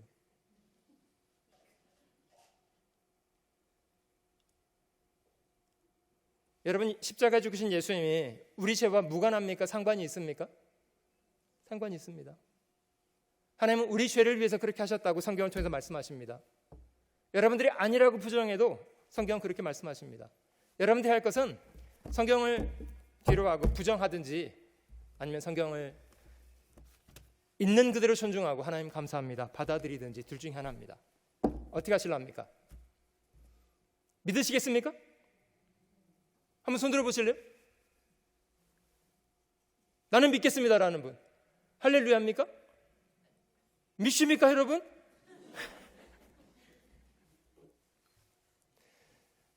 사실이기 때문에 믿어달라는 거예요. 믿어서 사실되는 게 아니고요. 여러분 지금 새벽이라고 믿습니까? 또 안 믿으시네? 밤이라고 믿습니까? 왜 밤이라고 믿으십니까? 밤이라고 철통같이 믿으십니까? 전 도대체 철통이 뭔지 모르겠어요. 아무튼 저희는 뭐 씁니다마는 밤이라고 믿는 이유, 밤이니까. 그것이 사실이기 때문에. 예수님께서 우리 죄를 위해서 죽으신 것이 분명한 사실이기 때문에 사실이라고 믿는 겁니다. 여러분 이걸 믿게 됐다는 게 얼마나 놀라운 거냐면요, 죽음이 두렵지 않게 돼요. 사람이 죽음을 두려워하는 것은 죽음 이후에 심판받아서 영원한 지옥에 들어간다는 것 때문에 두려워합니다. 여러분 지옥도 자격이 있어야 간다는 거 아세요? 죄가 있어야 지옥을 가요. 근데 이걸 믿는 사람은요, 지옥에 갈 수가 없어요. 왜죠? 예수님이 저희 죄를 없애주셨는데 얼만큼 없애주셨습니까? 완전히요. 그래서 이게 지옥 갈래야 갈 방법이 없어져 버렸어. 그럼 지옥에 안 가면 어디 갑니까? 예? 천국 간다고요? 예, 갈 데가 천국밖에 없어요. 이게 얼마나 좋은지요. 그 안에서 너희도 진리의 말씀, 이번 한 주일간 저희는 성경을 공부했습니다. 그 안에서 너희도 진리의 말씀, 곧 너희의 구원의 복음을 듣고 들으셨습니까? 네, 들었습니다. 믿음은 들음에서 납니다. 그 안에서 또한 믿었습니다. 여러분 성령은 발광을 하면서 받는 게 아니고요, 듣고 믿을 때에 성령이 부어집니다. 너희가 성령을 받은 것이 율법의 행위로냐 듣고 믿음으로냐? 듣고 믿을 때 성령이 옵니다. 이게 믿어졌다는 게 성령의 도움입니다.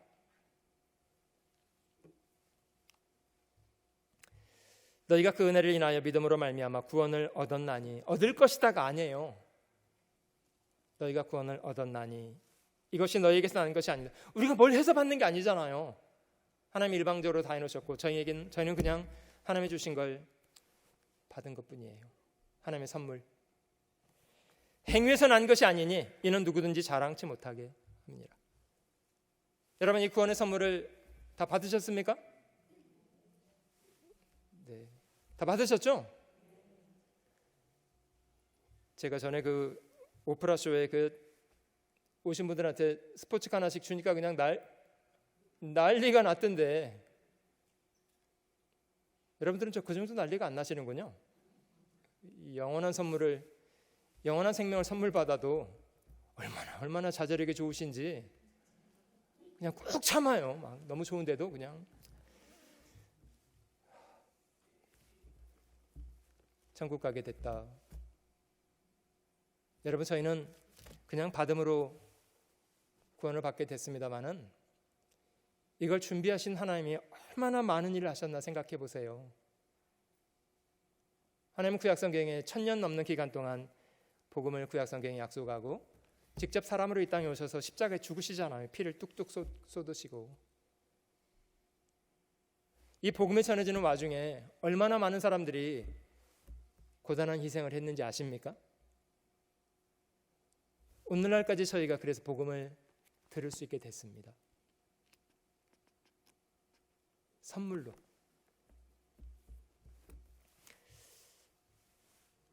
오늘 저희가 복음에 대해서 공부했습니다마는 내일 저녁 시간 저희가 복음을 한 번 더 공부하려고 합니다.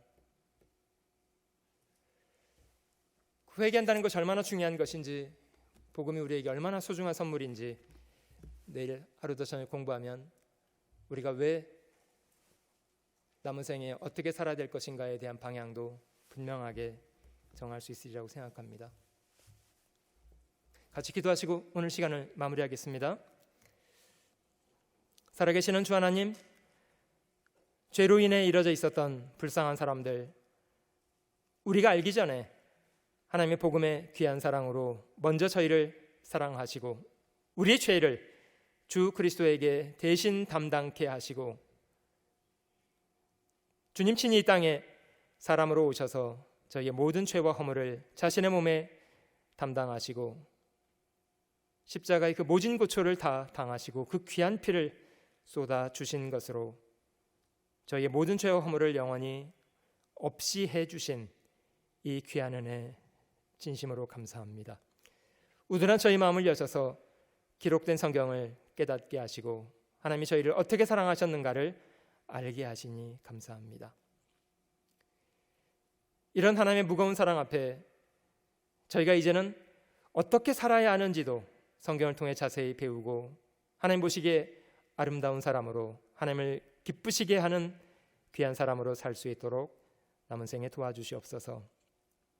집회의 남은 시간도 주께서 함께 하시고 말씀으로 축복해 주시기를 기도합니다.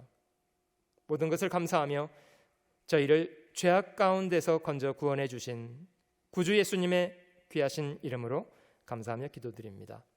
아멘. 수고하셨습니다.